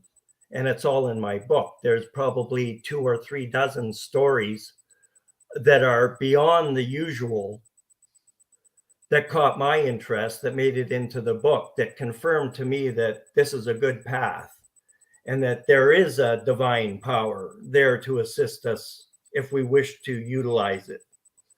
The more we reach out to it, the more it can help us, I believe. Colin, that's a great place for us to end tonight. And I want to say a big thank you, Colin Eckstrand, for coming on Spaced Out Radio tonight. What a pleasure to get to know you, your incredible experiences. You can find Colin's book on Amazon, My Magical Experiences as a Small Town Boy. Coming up next, we're going to head to the swamp. Our resident swamp dweller takes us on a spooky journey. Then we have Terry Hall filling in on the UFO report tonight.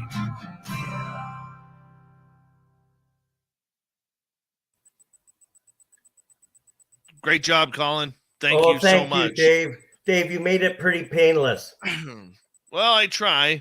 I prefer the the ad lib and discussion format than reading quotations. Perfect. Yeah. Perfect, my friend. Hopefully Well, I you haven't, hopefully I did the job for you, Dave. It's my first did great. attempt, and I'm hoping I didn't let you down. I enjoyed it. Thank you. You were fantastic. Thank you so much for delivering some serious Friday night woo, man. Right on. Right Take on. care. Okay, you too. Thank you. Good night. Good night. What a nice guy. What a nice guy. There we go. Very kind man. All right. I will be right back, guys. I'm just going to do something. I don't know. I'll be right back. If you see Terry, tell him to hold on.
All right.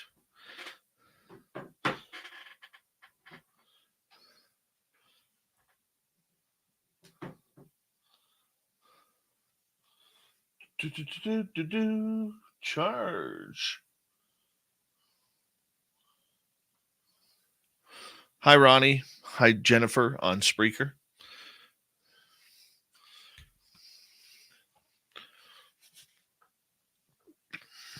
Thank you tonight to Thomas, Tim, and Pascal for the super chats.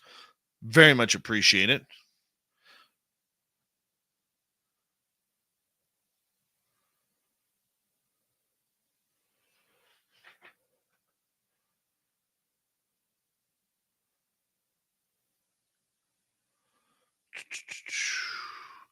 Yeah, I think it was his computer, something about that, but that's okay.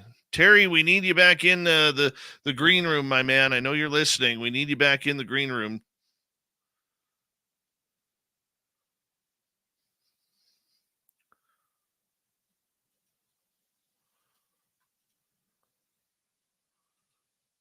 Here we go. Would you like to connect with us? Head to spacedoutradio.com for all your latest show info. Now, back to Dave Scott and SOR. Third and final hour of Spaced Out Radio is now underway. My name is Dave Scott. Thank you so much for taking the time to join us. We very much appreciate earning your listening ears wherever you are on this beautiful planet we call Earth. Hello to everyone listening in on our terrestrial affiliates around North America, digitally on Odyssey Radio, TalkStream Live, and KPNL.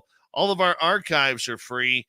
Join us at youtube.com/Spaced Out Radio. Do old Davey the favor, hit that subscribe button. The Desert Clam has set the password for tonight in the SOR Space Travelers Club. Faience. Faience is your password. Use it wisely, Space Travelers, as the Clam sets the password each and every night right here on Spaced Out Radio. Our website is spacedoutradio.com. We have a plethora of features for you. Rock out to Bumblefoot, read Shirky Poo's Newswire. Check out our swag as well. Follow us on Twitter at Spaced Out Radio, Instagram at Spaced Out Radio Show, and on TikTok at Spaced Out Radio. We continue on tonight as we head to the swamp. Our resident swamp dweller takes us on another spooky journey. Hi, Spaced Out Radio listeners. This is Swamp Dweller. It's time for your nightly dose of spookiness on the show. If you have an interesting encounter or a spooky story that you would like to share, be sure to submit them in at swampdweller.net. You can also find our YouTube channel at youtube.com/swampdwellerreads. Now, let's chill out, relax, and together, let's enter the swamp. At the time of this, I was a 15-year-old boy. Keep this in context that I live in a small town in southern Ontario, and crime wasn't very widespread. This happened in February 2022. There was lots of snow this year. I was excited because of the week school break. So, while my younger siblings were at school, I wasn't because I had no exams for COVID canceling them and all that good stuff. So I was sitting at home and I decided that I wanted to go to Tim Hortons since I was craving one of their hot coffees. So I grabbed my earbuds and put on a podcast while I started walking. I believe it was either Swamp Dweller or something along those lines. So I got off my street, which keep in mind is this small road. Hence, I walked onto a longer road, which took about 20 minutes to walk down to get to the main street I had to get to. Getting to Main Street, I now had to walk another 20 minutes to get to the Tim Hortons I was going to. So I continued down the road. I wasn't thinking about much, I was kind of just lost in my own head when suddenly a man in his young 20s stopped me about halfway down the road by touching my shoulder, and I was kind of shocked. I took my earbud out and looked at him. He then asked me questions that started innocently like, "Do you know where a cannabis place is?" I said no. They then asked how old I was and I lied, saying I was 16. He then asked me if I had a phone. I said I did, but it was low battery. He asked me if I had a lighter, where I was going, and if I knew the bus schedule. Which I lied about most things, especially where I was going. I just pointed in a direction and saying I was going over there. And then he said okay and crossed the street. I was so shocked, I took note of the guy just in case something happened to me. He was in his young 20s. He was wearing a flannel shirt, blue jeans, wearing a backpack, and he was African American, about 5'10". I kept looking across the street periodically, and there he was, always walking in the same direction as me, following me from the distance, always staring at me with this weird look on his face. I then saw him go near an apartment building, so I thought I overreacted because I couldn't see him anymore. The apartment building was near Tim Hortons, so I went inside and ordered a drink. But before I got my drink, I turned around and the guy was all of a sudden there, staring at me from behind a pillar. I tried to just not freak out. Once he noticed that I saw him, he walked to the bathroom. I grabbed my drink and I walked as fast as possible into a Sobeys nearby so I could lose him. I then took extra measures, walking behind a home hardware store and walking farther because I was so scared that I didn't want them to follow me home, know where I lived, or any weird stuff like that. I've listened to way too many scary story podcasts. I went to a no-frills nearby so he would never be able to find me. I was very cautious on my way back and looked at all the possibilities that could have happened. I reflected on myself and I only told close friends and family this story. You're probably wondering, why didn't you call the police? Well, that's because I didn't want to cause a problem if I needed to. And this was not necessarily a crime, it's not like it's really against the law to stare at people and freak them out and follow them into establishments. I'm just lucky I got away before it got any worse.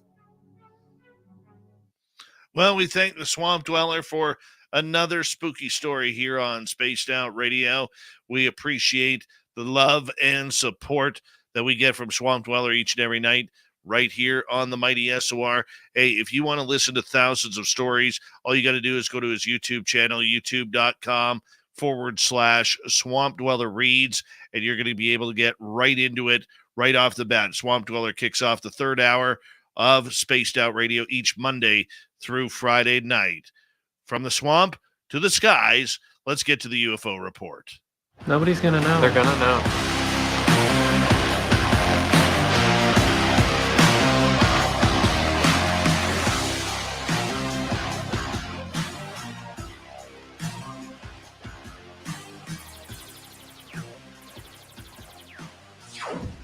Good evening, boss. Good evening, Terry Hall, filling in for the vacationing Tim Senor on the UFO report tonight. Terry, your mustache and goatee on par as per usual. And yours as well. Thank you. It's kind of odd. I had everything set up, ready to rock and roll, ready to go. 2 minutes before airtime, the wind kicked up, internet went down. I had to swap over to my phone. Hey, that's all right. You're still looking good. You're still sounding good. And that's all that matters as we continue on. Terry, it's been a year where we've wondered ups and downs of the UFO world here, and we're still waiting for the report to come out on whether or not we're going to get a report. It's looking that way. We're hopeful that this UFO report that was supposed to come out on Halloween was going to be right around the corner. It looks like it might finally be that way. Well, Chris Mellon kind of dropped something about that the other day, but then again, Danny Sheehan just said they don't even have the office put together yet. So that's half a dozen of one, six of the other. I mean, what do you think about it?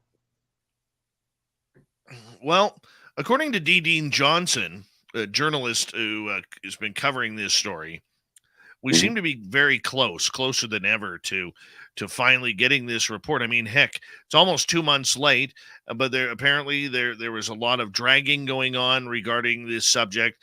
There was a lot of different types of political arguing going on behind the scenes on what should be allowed and what shouldn't be allowed.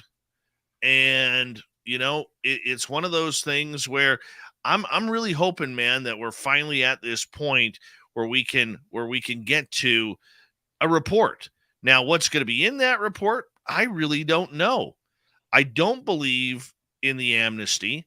I don't believe that we are going to get whistleblowers being safe to come out and finally talk about what the government is hiding. I think that has been taken off the table. One of my sources has told me earlier today that indeed, in fact, the government not cowered, but cowered to the Pentagon's demands about whether or not they're going to allow their people to talk freely, either on camera or behind the closed curtain. about this subject. So, I mean, are you getting sick and tired of the games, Terry? What I'm wondering about as far as the NDAA thing goes is everybody who has a security clearance and has been read into a program, and Grant Cameron made it clear with the aviary that they're not allowed to talk about this kind of stuff. And if they are, they can't continue on getting their security clearance thing. Well, with them being able to talk, quote unquote, it just doesn't make sense to me. How are they going to continue on with getting their security clearances if they're breaking oaths? It just seemed, like you said, it just seems like a game. And then they have the loophole at the reporting office to, if it's too sensitive, they only have to report it to the chairman of the office. It just seems like we're not going to. It doesn't seem like you're trying to push the football down the field to me. No, and I understand that, but we need them to be pushing it. We need them to be opening up, but we're not going to get it. And I think we are seeing, like I've talked to people like Nicole Sackett recently who have stated that it's almost like the second round of the Condon report, where it's a whole lot of nothing and there's a whole lot of cover-ups going on, and it's not about truth. It's about how quickly can we get this subject right back under the carpet where it belongs. I mean, there's a lot riding on the line, Terry, regarding the UFO topic. And I am just, I'm kind of blown away at all of these promises that we knew weren't going to be kept. I don't think are going to be kept. And I think we're going to be disappointed again. I think we are too. I do know some people that are scheduled to go before Congress. And one of the things that one of the people's trying to push for is public service announcements on television, regular public service announcements about UFO, UAP, to kind of prep people for when true disclosure really does happen. People as well as I do that when they have an experience, it just messes them up. They have a hard time functioning in life because you go from a black and white world to an all gray world. And for some people, it causes PTSD. For some people that we know, it completely makes them change their life 100%. Oh, you're exactly right. I mean, listen to our guest tonight. Yeah. And it just so happens that another member of your staff is another experiencer like that. They went through life in black and white. Their parents were scientists and teachers, and then all of a sudden, everything's gray. And when that happens, you got to stop and think for a second, because they've been told, and we've been told, UFOs aren't real. Well, we've also been told that Bigfoot isn't real, and cryptids aren't real, and Dracula and the werewolves and the mummy isn't real either. So what are you supposed to think? Oh, that's very true. We're hopefully it might be next week. It might be after Christmas. We knew that it would happen after the announcement of the B-21, the United States Air Force's new long-range nuclear capable bomber that apparently they need. Okay, so final thoughts on the report. When do you see it coming out? Recently I've been told it could be as late as May. I'm hoping before the new year, but I seriously doubt it. I'm looking towards 2023 before we see a report. I think you're right on that. I think we're too close to Christmas. Or what they'll end up doing, because this is a famous media yarn that the politicos like to play, I think what we could see is the Friday before Christmas at like 4:00. That's when it's going to come out, and it's going to be buried, and it's going to send people on a whole cat chase, and nobody's going to be able to get a hold of anybody. on the phone or via email because it's Christmas time. And I think that's the game that's going to be played. Then they're going to watch Twitter explode when it happens. As always. As always. All right. Trending on Twitter, speaking of Twitter, such a healthy environment these days.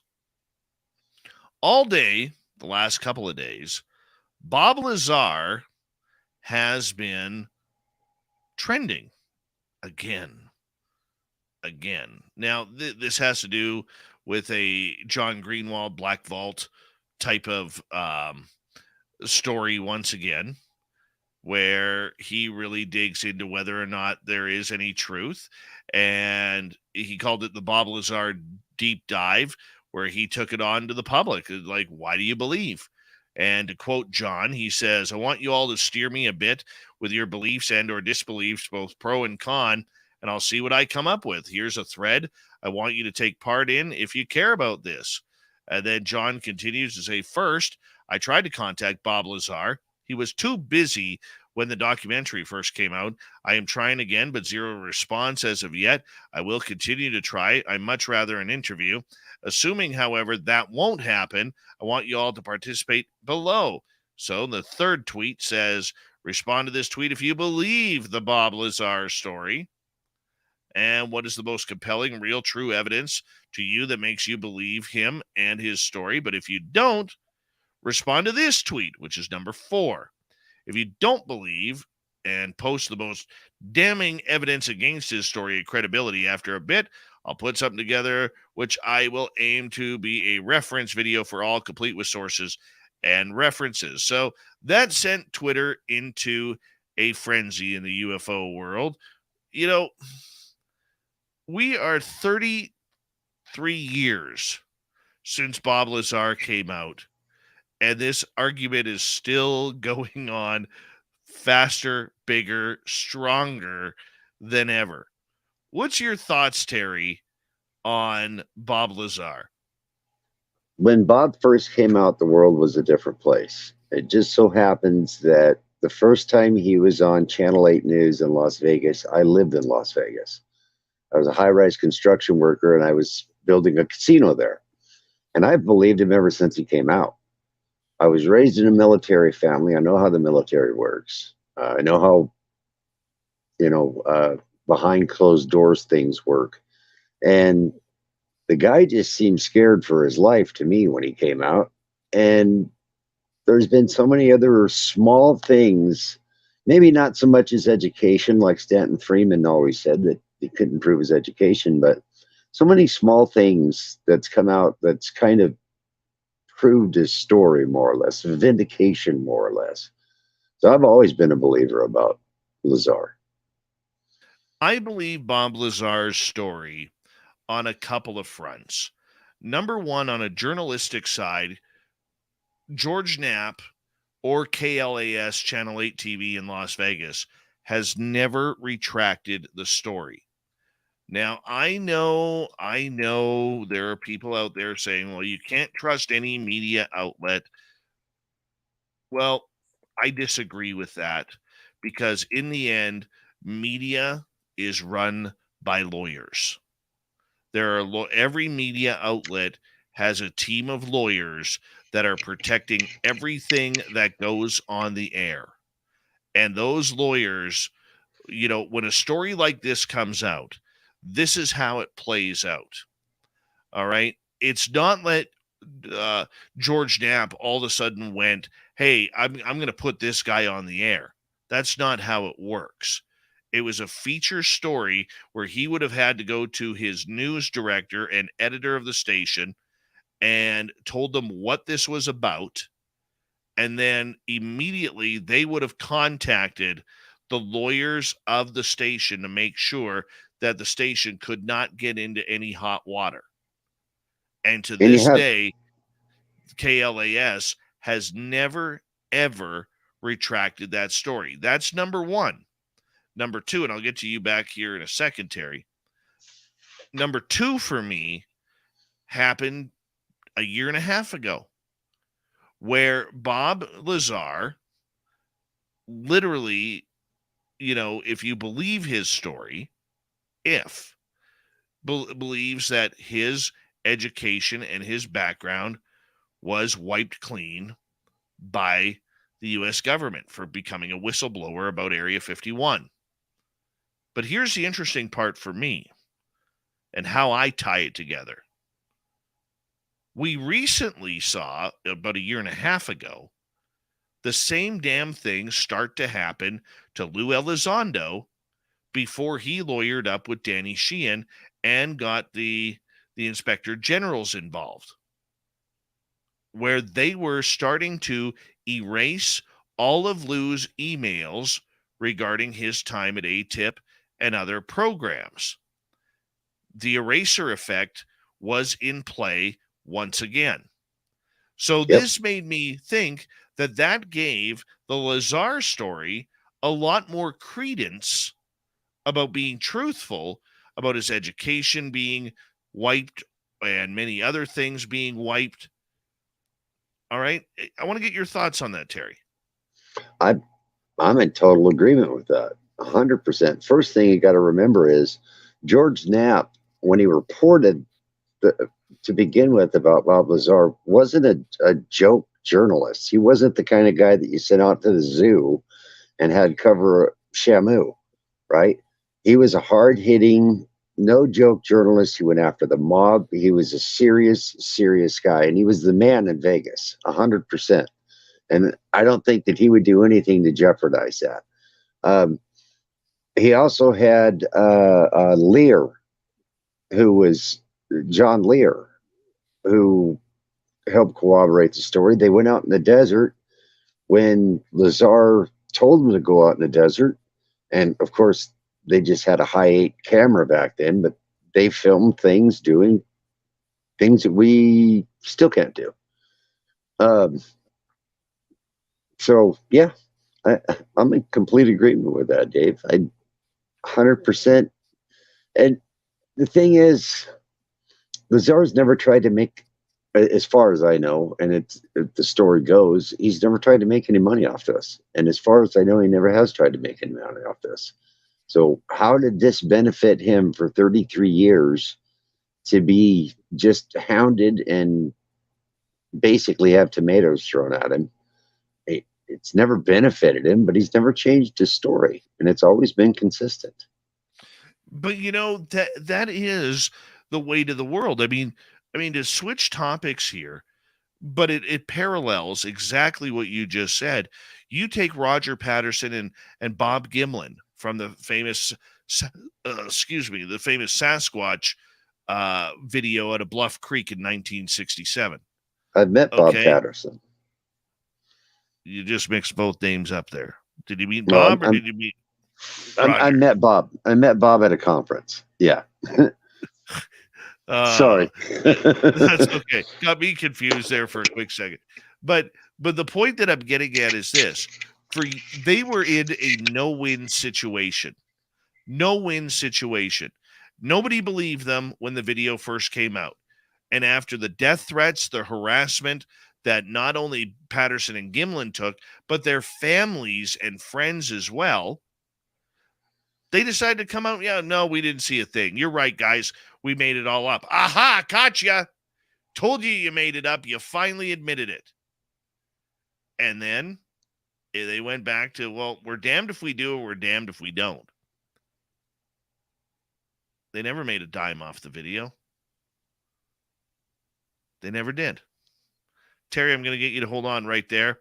We're going to continue the Bob Lazar talk when we return on Spaced Out Radio. Hey, it's trending on Twitter, so it must be true. Bob Lazar, did he work at Area 51? Did he not? Did he reverse engineer spacecraft at S4? We'll find out more when we come back on Spaced Out Radio. Terry Hall on the UFO Report filling in for the Tim Senor. We'll be back right after this.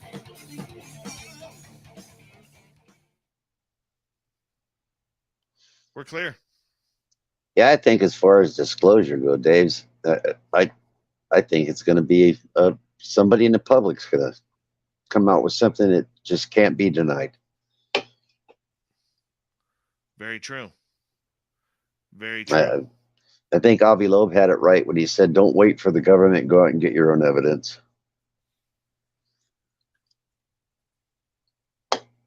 And with everything that the public had available to it now, I mean, why not? Everything from radar to night vision to all kinds of stuff. 1 second here.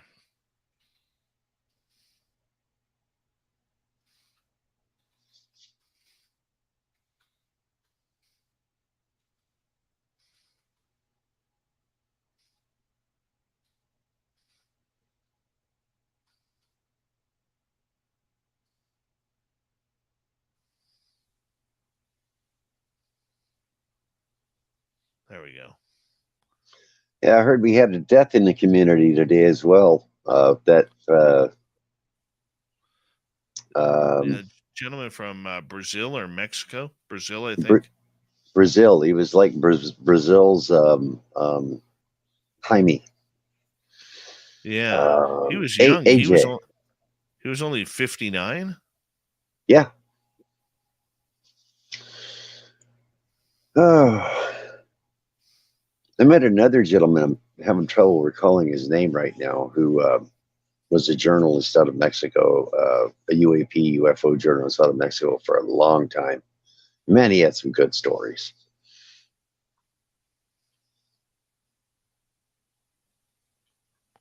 The only one I know is Jaime. Oh, I'll have to look back at my. I've got him in my Rolodex.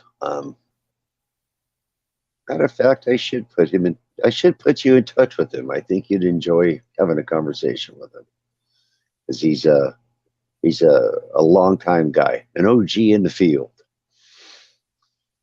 Matter of fact, I think he even said he worked with Jaime. Maybe.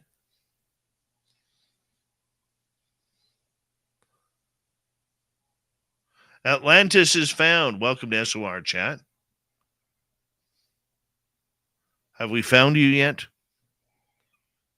We've got a lot of new people in the chat room, I've been noticing. Oh, yeah. We're getting more and more, dude. There's Mystics Walk coming on in. You've got the coolest chat family. They come from everywhere.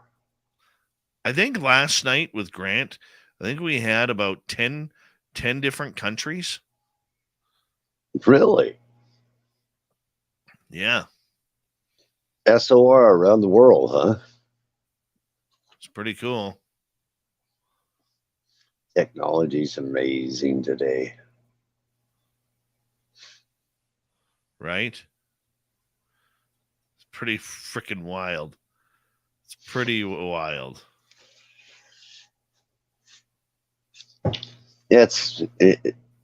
You are a promoter of unity in the community. You've got a couple people that come over here. Got Disclosure tonight, Thomas Fessler, and then you got the Social Dig, Rob G and his crew's in the chat tonight. Everybody comes to see Dave. Of course, we all go to see them too. So, well, don't forget. Where is it here? I am Pam. Well, I am UFO Disclosure. I am Pam. I even have a picture of my property, other property right here, UFO and everything included. Nice. We got about 1 minute here. 10 bits got me that. Well, that's nice. Kanga, thank you for the congrats. We are actually up to, right now, 20,142. 20,142. My goodness, if we keep at this pace, we'll hit like 21,000 before the end of the year. Hi, Devin. How you doing, buddy? Well, that'd be a nice Christmas present. Big thank you to Pascal, the Timbit, Little Tommy Fessler, and the scowling Greg O'Brien for the amazing super chats tonight. Very much appreciate earning your trust and faith on the air. And thank you for supporting us. And thank you to all our new subscribers who are checking us on out. We're here 7 days a week for your listening entertainment. Here we go.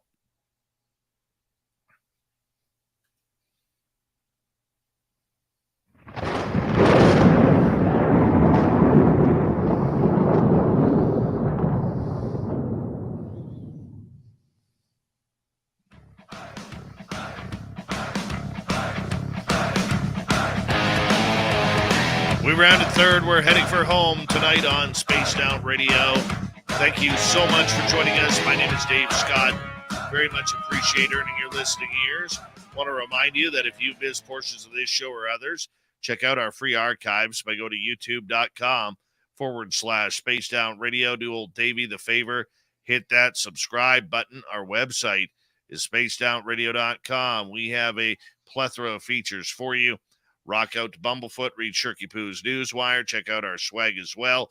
Follow us on Twitter at Spaced Out Radio, Instagram at Spaced Out Radio Show, and on TikTok at Spaced Out Radio. We continue on talking Bob Lazar tonight, filling in for the vacationing Tim Senor. We have Terry Hall hanging on out for the UFO report. Terry, thank you so much for joining us. And right before the break, I was mentioning to you, about Bob Lazar's records being scrubbed and how it seemed to start happening to Lou Elizondo with his emails. I find that more people haven't really taken off on that. Even though that happened a couple of years ago, I'm surprised many people haven't put the two together. Well, Whitley Strieber just came out not too long ago and said that the government has some sort of hypno spray or something that can erase memories. I mean, who knows? But you putting the Lou Elizondo scrub and the Bob Lazar scrub together, that's a new way of thinking. And how many times has it happened? How many times did it take somebody and put them in witness protection, then they disappear, and then they're a brand new person? Right? We'll never know. We will never know. But as far as Bob Lazar goes, like I said, I've always believed him. But it was a different time back then. And the guy, when I first saw him the first time on the news, not when he was in the van and he was in the blackout, but when he was acting, you could tell the guy was scared to death. And he was just trying to protect himself back then. Like I said, as far as that goes, if it was a story, it would have been a lot easier on him back then just to say, I lied, and just have been forgotten. But he said, I don't know how many times that he wished he would have just shut up so he could have kept working. Well, I mean, we just don't know, okay? Like when Tim and I earlier this year ran into our I don't want to call him a friend, but when we had that meeting in Las Vegas with the person who worked a dozen years at Area 51, he said one of the biggest laughing stocks in Area 51 when he went in there, and he did ask other people who had been working there 25, 30 years, about Bob Lazar and whether or not that he actually worked there. And apparently Lazar's name is a running joke at Area 51. Okay. But I also do believe that we have to understand that when it comes to Lazar, he only worked there for a few weeks. He wasn't there years. He wasn't there months. We're talking maybe 4 to 6 weeks, maybe 9 weeks at most, that he was there working on these craft. So the idea that hundreds of people would get to know him is slim to none. There might be a few, which George Knapp believes that he actually interviewed people who did work with Lazar, but they were threatened that if they went public, that they would, lose their jobs, lose their pension, and plus more. Okay. So, but there are, I do understand the arguments on the other side.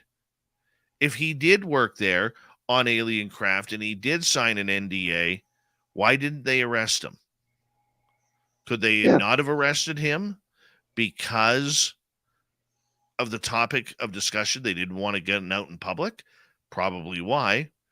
If you believe the fact that they were trying to murder him, well, that's a different story altogether. And it's amazing how those death threats and everything stopped after he went into business with Robert Bigelow, who happened to be Senator Harry Reid's best friend and campaign contributor. And no bid contractor. Yes.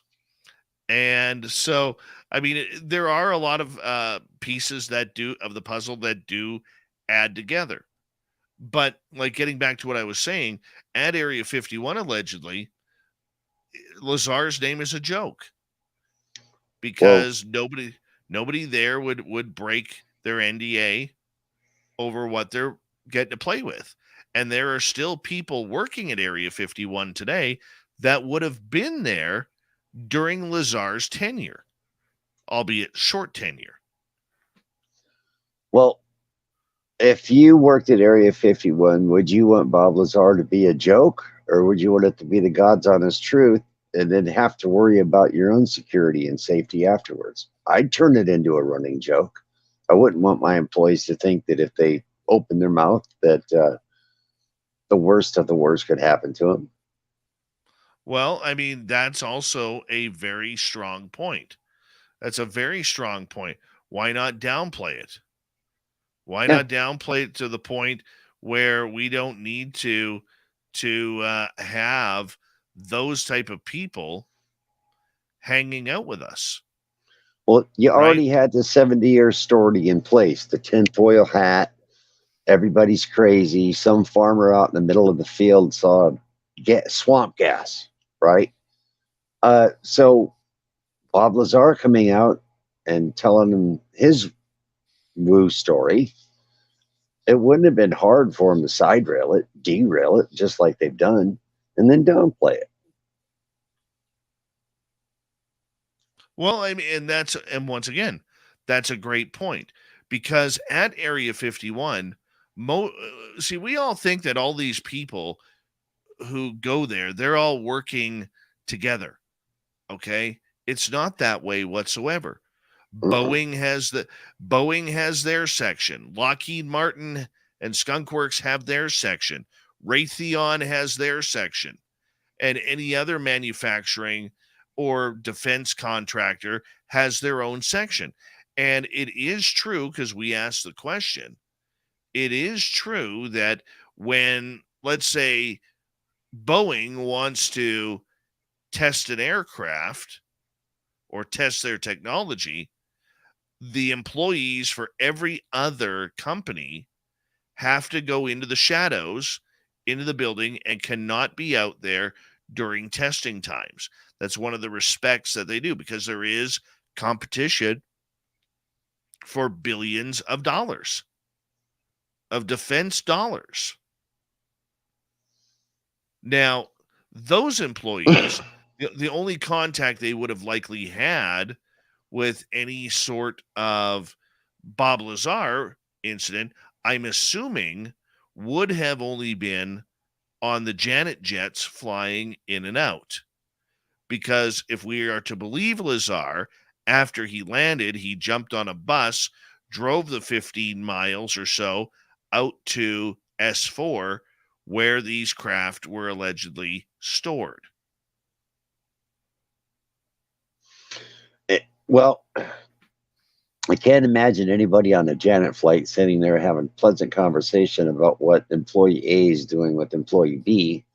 The military is so compartmentalized that the right hand doesn't know that it has a left hand, much less that it's supposed to wash the left hand. That's why a lot of things get turned over to civilian contractors, because the military takes it as far as it can with as compartmental as it is, and then they hand it off to somebody else who has better or more ideas. But once again, going back to Lazar and the story of Area 51, I wouldn't want my employees to feel like they had a gun to their head. And so I would have downplayed it just like it's been done. Well, the other issue that I do have troubles in believing Bob Lazar is where he allegedly smuggled element 115 out of Area 51. This is one of the long base rumors that is out there, is whether or not he did that or not. Okay. And look, these are people who had to go through scanners each and every day.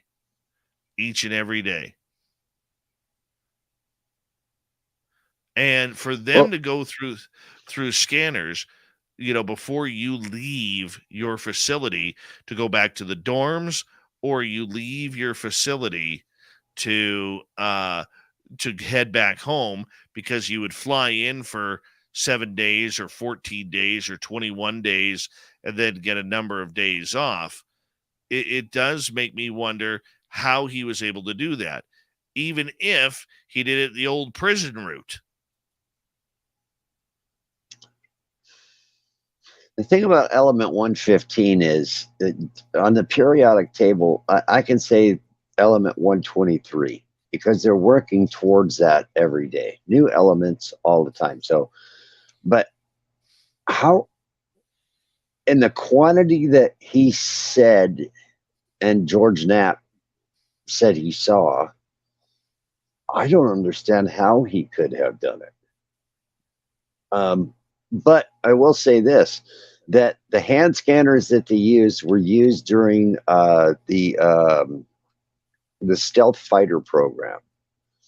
And everybody that used them said that they were junk, that was the one piece of tech that just didn't want to work correctly. So maybe on some of those days, instead of having to go through a scanner and the security, when the scanner was broke, he just kind of skated on through and he had it in his lunchbox. I don't know. But George Knapp did say he saw it. And he also said he saw the experiments that Lazar did with it. He's got the one short piece of film that really just shows the swirl of I don't know if it's smoke from dry ice or what it is, but apparently it's one of the actions that they were doing for this experiment. What I'd like to see is somebody digitize everything George Knapp has so they could find the one tape that he said he had that has 115 on it. Maybe that would be the smoking gun. That's exactly it. I mean, that's where it gets very, very difficult to truly understand. Where did it come from? How did he get it out? And those are legitimate questions that I think Bob Lazar, needs to answer. But he has kind of been able to deflect that one over the years. Well, what kind of trouble would Lazar get into if he actually had this element 115 and made it public and showed it? What would happen? Well, that would also mean, too, that Moscovium, which is element 115, allegedly is so delicate that they can only get it to react for a couple of seconds. That would mean that the nanoseconds, really. Yeah. And that would mean, though, that it would be very difficult for it to actually be out of its own element, no pun intended, be out of its environment. So for Lazar to hide it and it to go through an absolute beating, going on an aircraft, going at altitude, because who knows how that would react at altitude, and then landing and then driving it home, stopping and starting, because there is no fast way out of the airport in Las Vegas, as much as they try to make it there. Because once you, especially where the Janet jets fly, coming out of McCarran airport is a nightmare. Well, exactly. But coming out of where the Janet jets are is even more of a nightmare because you step right onto Las Vegas Boulevard. Yep. Past the three high security fences with concertina wire on top and the 2 guard posts. But once again, Element 115 could be just what they were calling Element 115 on our planet. May not be the same thing that they were calling this stable stuff that came from another planet, as far as we know. They could have just called it Element 115. Could be. It's more logic right there. Way more logic right there. But, it still comes the question of whether or not, he would be able to actually get it out. Yeah. I'm just thinking because I've seen where the Janet flights come in on. As a matter of fact, I've sat across the road and watched them. I know how they go in and out of that place, and I can't see you throwing it over a fence and picking it up later or going back after the guards go home, because the guards never go home. So, like I said, it goes back to the prison wallet, I guess, right, boss? Well, but wouldn't that? but I understand. Okay, let's have some fun with this. Let's have some fun with this. With four minutes Bob's to go. Butthole glow in the dark? Well, if by chance he did store that rectally to get out, even in a glass container, if he has to go through an X-ray machine, which we believe that they did at the time, or any other sort of body scanner, it would be noted. Actually, the scanners that they were used were bone density scanners, and they basically what it did was it shined a really bright light through your skin to show the bone. It wasn't an X-ray machine, because your bones are individual, just like your fingerprints are. So it wasn't an X-ray machine like we have at the airport now, right? To where you stand there and you do this, and it shows everything but your chonies. So it was a bone density scanner. It wasn't an X-ray machine. And who knows if it would have set off a metal detector? Who knows if it's metal or not? That I don't know. None of us know. But I do know, okay. If it's supposed to be, is it supposed to be radioactive? So if it is, that kind of shuts that whole idea off. Because Bob Lazar, as far as I know, has never contracted any kind of cancer or had any kind of radiation sickness that I know of. He's always had a full head of hair that I know of. Well, I mean, the other part to that too, though, is this, and I know it's a far off contrast, but I've known people who've worked in diamond mines up here in Canada, and you go up north to one of these diamond mines in northern British Columbia or into the Yukon or Northwest Territories, it is like Fort Knox there. The mine is surrounded. They have armed security guards all over the place. When you go in to the mine, they scan you going in, and they do a full body scan on you coming up, because people would, if you find a diamond, they'd swallow it or insert it. And that way people weren't getting away with tens of thousands, if not hundreds of thousands or millions of dollars worth of diamonds. Now, I could only assume that would be almost the equivalent of what would be working down on Area 51. Now, or it would probably be a hell of a lot more advanced at Area 51, even in 1989, rather than the 2007s to 8s when I heard that diamond story. Well, I have a friend who used to work in the gold mines in Wyoming. Same basic principle as the diamond mine. They scan them going in, going out. However, he was a maintenance worker, and they had these pucks of gold about that big, maybe about that thick. And he, at one point in time, he slipped it in a glove, put it on its maintenance cart, and wheeled it out. So there are exceptions to the rule. And he could have had a compatriot too, as well. Could have had somebody else that was working with him that helped him do something like that to save his keister. We don't know. I don't think we ever will. I know the guy's taken lie detector tests. He's passed his lie detector test. People tend to believe Travis Walton and his friends after they've passed the lie detector test. Why is Bob Lazar so different? Could be. But it is a story that is going to go way, way on. There is no end to the Lazar story. There is no end to anything about this. And that's just what makes it very, very interesting about where we're going in ufology. Terry Hall, I want to say a big thank you for filling in for our resident Timbit, little Timmy Senor, on the UFO report tonight. I really appreciate you, man.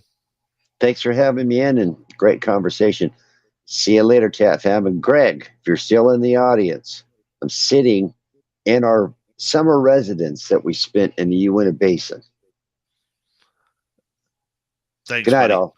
Appreciate that. Terry, you can stick around for the, I guess not. He's not going to stick around for the after hours show. And, one thing that I want to say is a big thank you for Terry stepping on in tonight. A big thank you to Colin Eckstrand for coming on in for the big show tonight. Took him a while to get warmed up, but once he did, man, there was a lot of good woo tonight. And, of course, Swamp Dweller for another spooky story. We got Mr. Ron Bumblefoot Thal rocking in the background with Little Brother is Watching. Bumblefoot is the official music of Spaced Out Radio, rocking us in and out of every single show. Get your horns up for the guitar god himself. Special thanks to everybody listening in at home, at work, in your cars, wherever you may be. Thank you to everyone in our chat rooms tonight. YouTube, Spreaker, Twitch, LGAB, Facebook, the Space Travelers Club, and on Twitter at hashtag Spaced Out Radio. I know you're out there somewhere. Remember, this show is copyright by Spaced Out Radio and SOR Media Ventures Limited. Thank you so much for choosing to share your evening with us, because together, my friends, we're watching. we own the night. Mr. Bumblefoot, we need a favor. We need you to take us home. I know you're out there somewhere watching me. Yes, the Woo train has docked for the night. But soon, my friends, we shall ride again. Your seats are always available. Your tickets never expire. And if you want to bring a friend, we've got room for them too. Have a great night. Good night.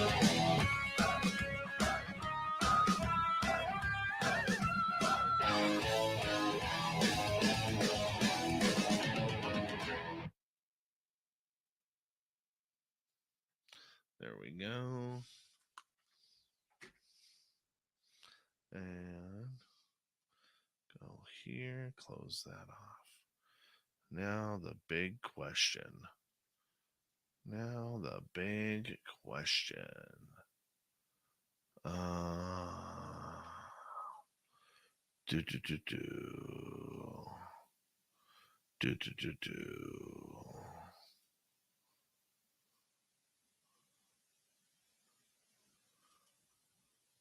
Hey, Terry, if you're still out there listening, you can come back in for the after hours here, man.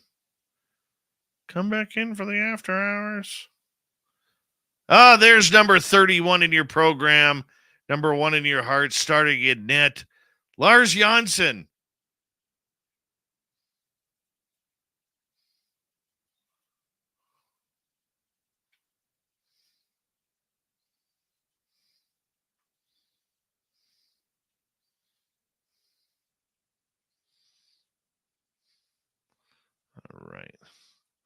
Let's do our test now, whether or not Dave is editing tonight.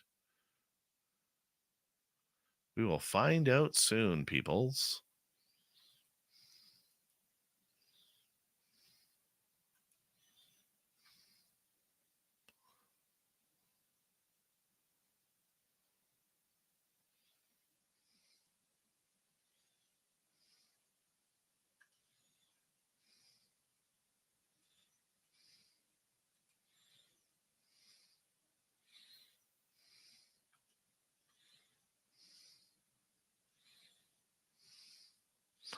All right. We're going to hear this all together. You ready? Let's hear it. I used in adulthood and wound up benefiting my family members. I believe it rubbed off on them, and I see them. Were you just a naturally gifted athlete? And as it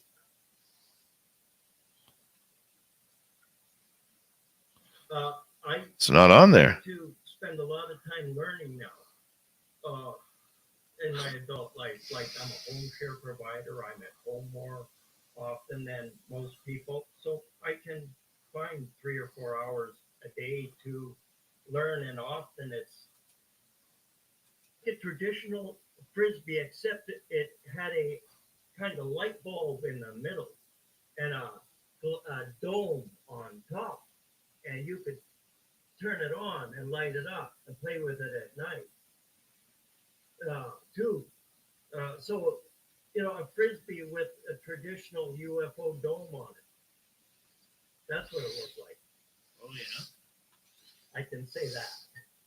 Well, that's good. I mean, everybody's got to have a little bit of aliens in their life. Yeah. Mine's in my dreams. I got to fly a craft. And funny, it was back in the days, I believe it was a Star Trek, one of the episodes, one of the shows, and they had those short guy at the bar, big ears, and he was always in business, and he was always, always trying to get the better of everybody on deals. Were you having back issues at the Yes, time? I was. Yes, I was. Yes, I was. Yes, I was. And I didn't after that, strangely enough. So they healed you. That's weird. Whatever. That is so weird, because it is not. I heard the sound that you guys were doing when I went on my phone. I heard it, but it's not on the recording.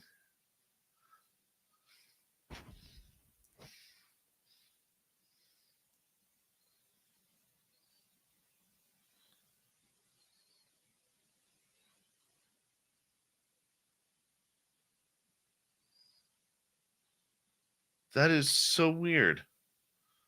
I'm like tripped out by that.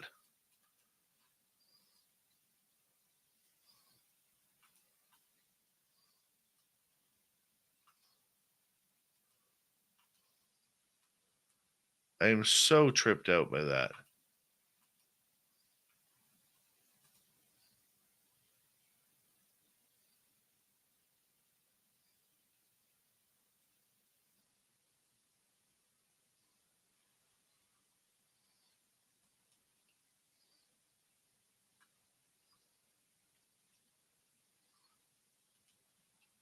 I'm going to trim this.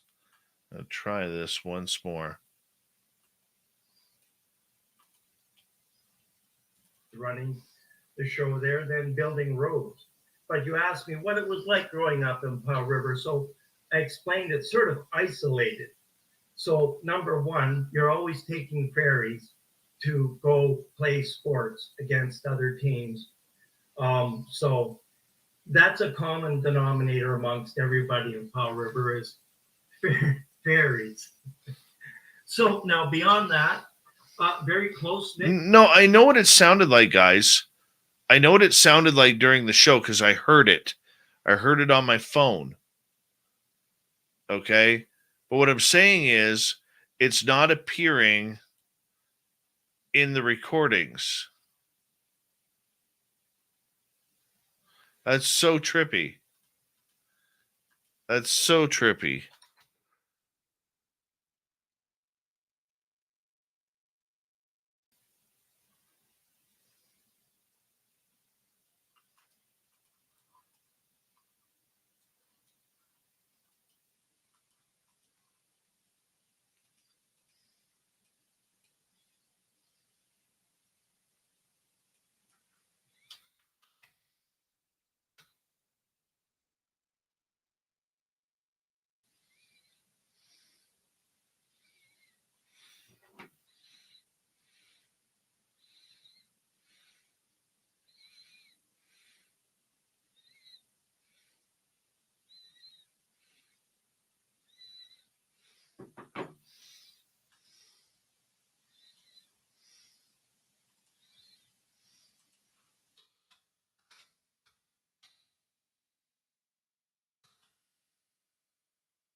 I don't get it.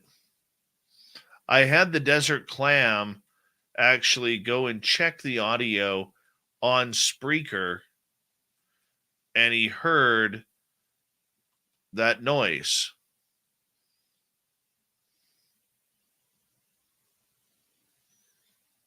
It wasn't my nose, Jenny.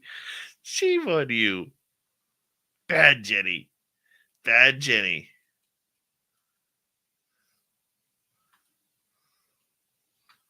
Yeah, and now it's not there. So trippy.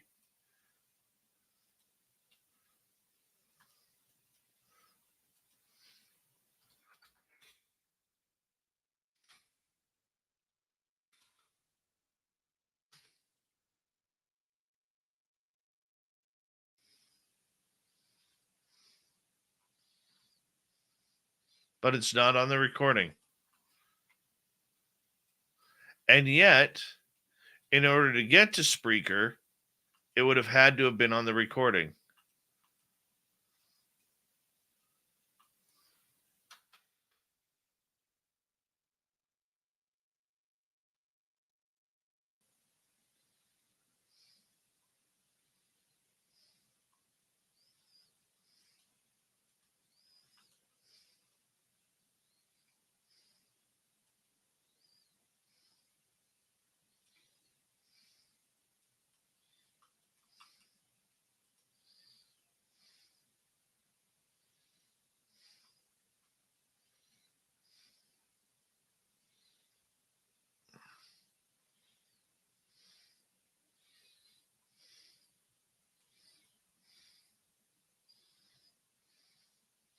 No, doesn't make any sense at all.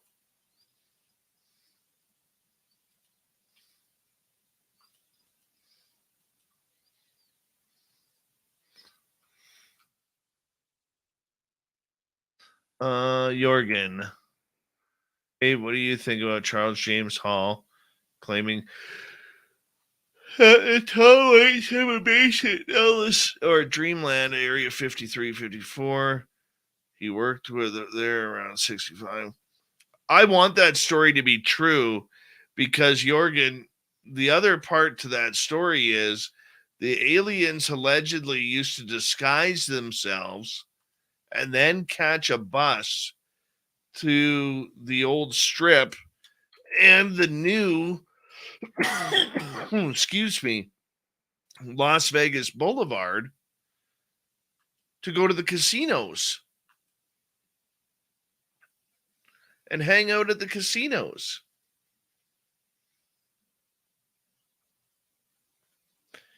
Apparently, they used to play at the Sahara all the time. A bunch of the old ones.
I don't get it.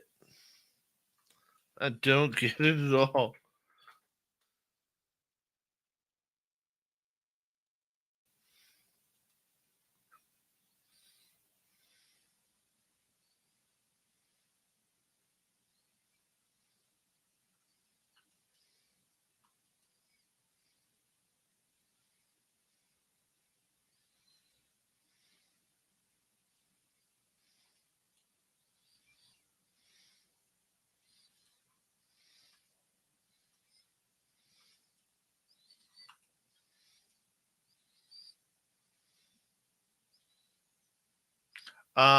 No, we've never had the membership button, Angela.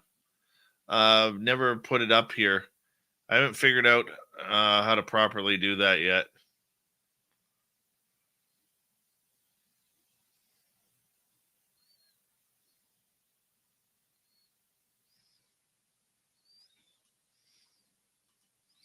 But we are going to be redoing our SOR Space Travelers Club on our website within the next couple of months. So just hold off until then, because we're going to be bringing out a lot of cool stuff on there.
Right, got that done.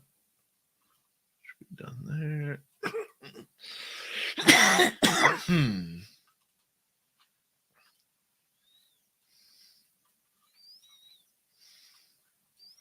2, 3, 4, 5.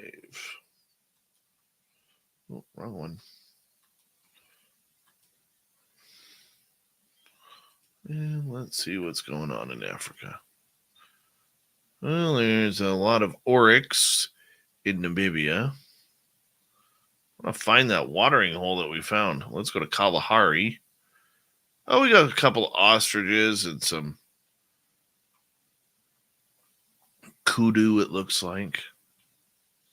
Boring. Ocalqueyo. What do we got there? Same as yesterday.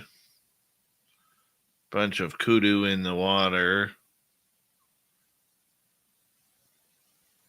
And the drunk wildebeest coming in to play. Hold on. Let's go to Rosie. That looks like a replay. Oh, maybe not. Hold on. We got to wait for after the commercial.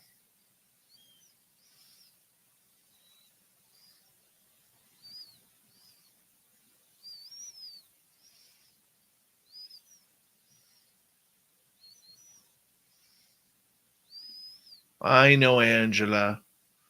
I know. Oh, that's a different camera angle. I think the hippo is gone.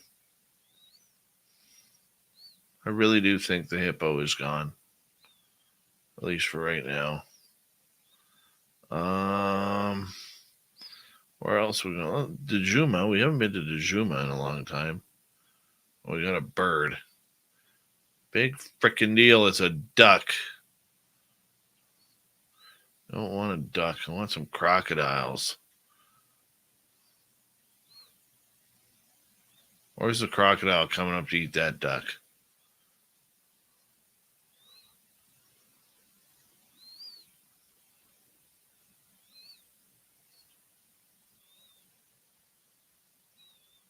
Coral.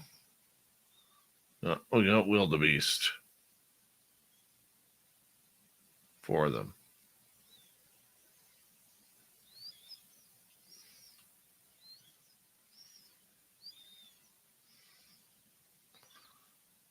Let's go to Oliphant River. See what's happening there. Maybe we got some crocodiles today. River was really high last. Oh, the river's still high up there.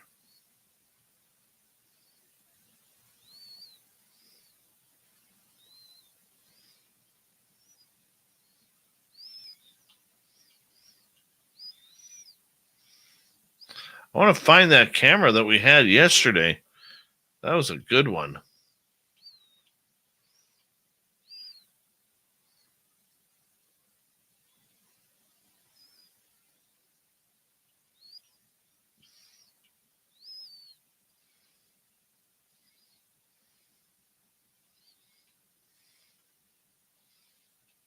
Mm.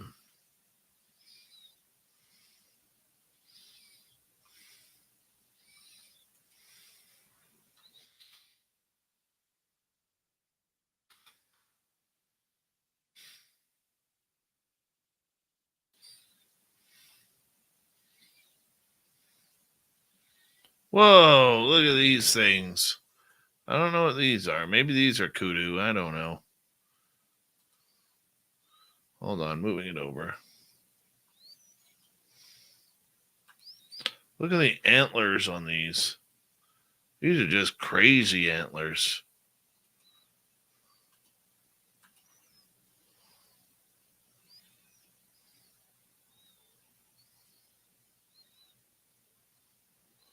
Why are you moving?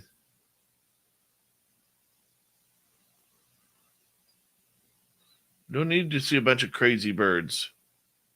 Oh, there's an ostrich. 2 of them. Okay. Why did that go on? Oh, right there. Sorry. There it is. I'll be right back.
All right.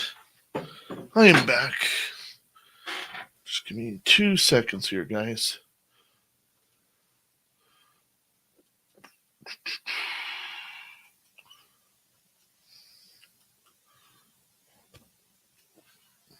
Oh, hiccup. I used to get 1 hiccup a day. 1.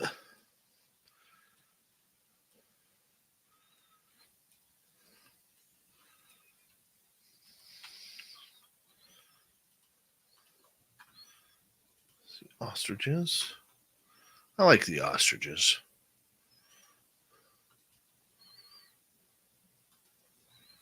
Be right with you guys. I'm just going to load these in.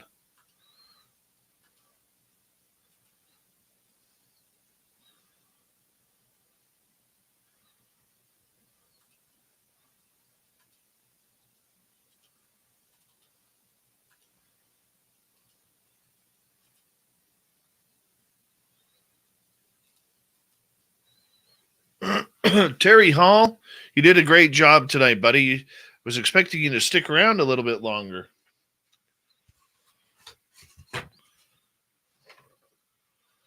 Excuse me, I gotta blow my nose.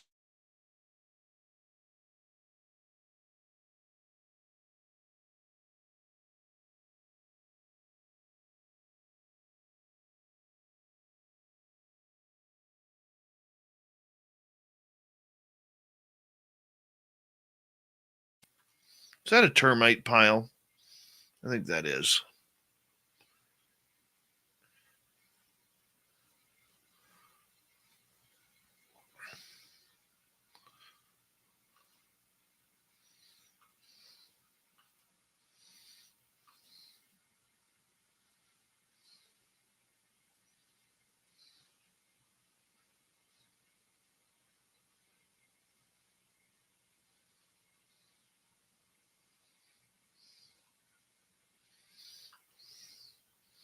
See, what the hell are those? Look at the antlers on those. And what's with the bullseye on the ass?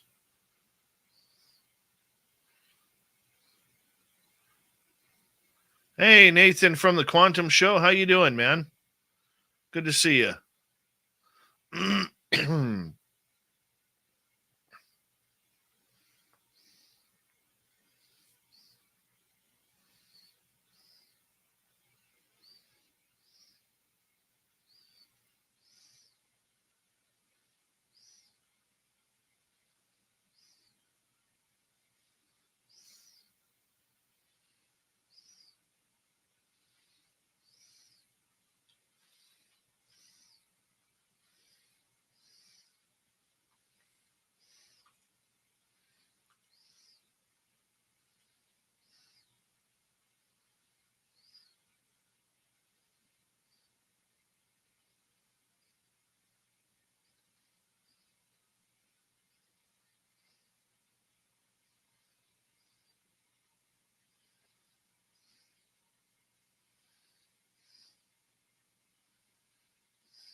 All right, that one's done.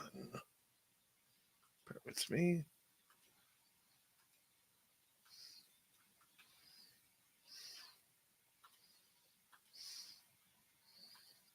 Ah, son of a gun. What are you doing? Don't need that.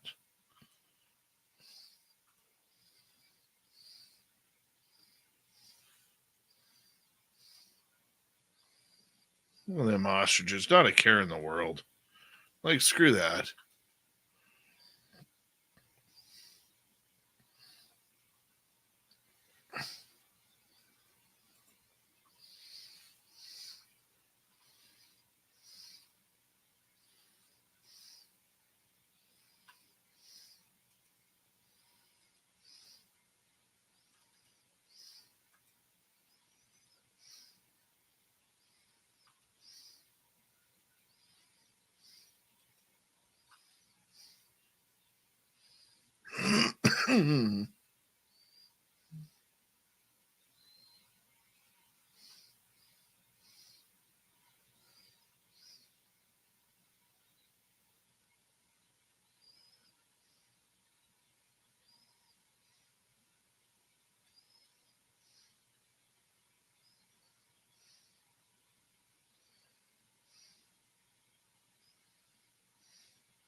Hi, Lavira. How are you?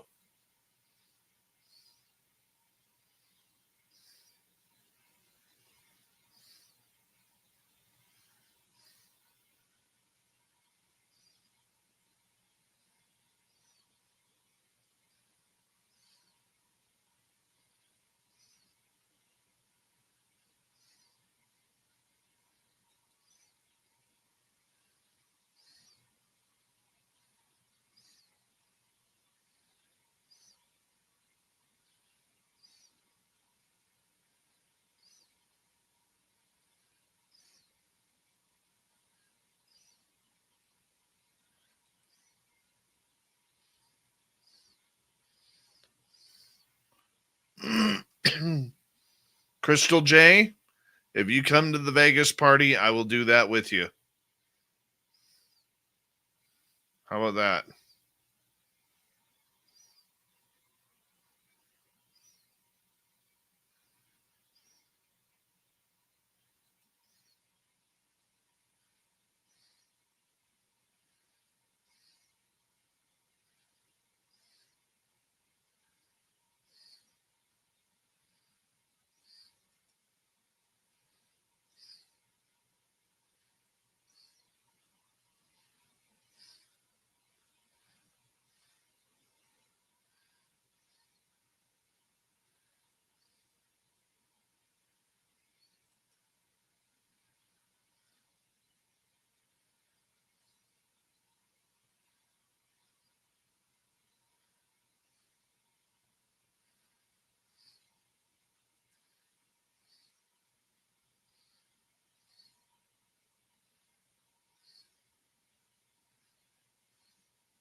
Science Bob will be back on Wednesday. Penny Van, no, I have not seen a predator attack. Oh, pardon me. Yes, I did. Yes, I did once. There was a python lying on a tree and on a tree branch, and a hornbill bird flew up and landed on it, and the python struck it, ate it.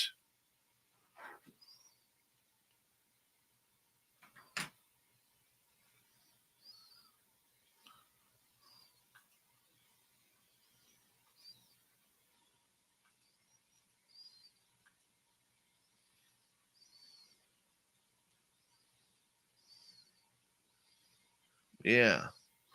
All right, guys. I'm going to say goodnight to all of you as I am going to go and enjoy my weekend, try and figure out a way to get out Christmas shopping this weekend. Thank you all for a wonderful week. I will be back on Monday with, I think it's Christopher Sharp on Monday. We're going to talk UFO news with the man, the myth, and the journalistic legend from Great Britain. We're going to have a great time. Don't forget After Hours this weekend with Grantavius Minimus and his team of Danielle and Nick, along with, where are we here? Along with Jessica Jones in the Off the Trails right before them, Saturday and Sunday. All starts at 7 p.m. Pacific, 10 p.m. Eastern. You guys enjoy your weekend. We'll talk very soon, everyone. You take care. Love you much. Take care.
Stay healthy, my friend. You too. You need bail money, give me a call. Always, Dad.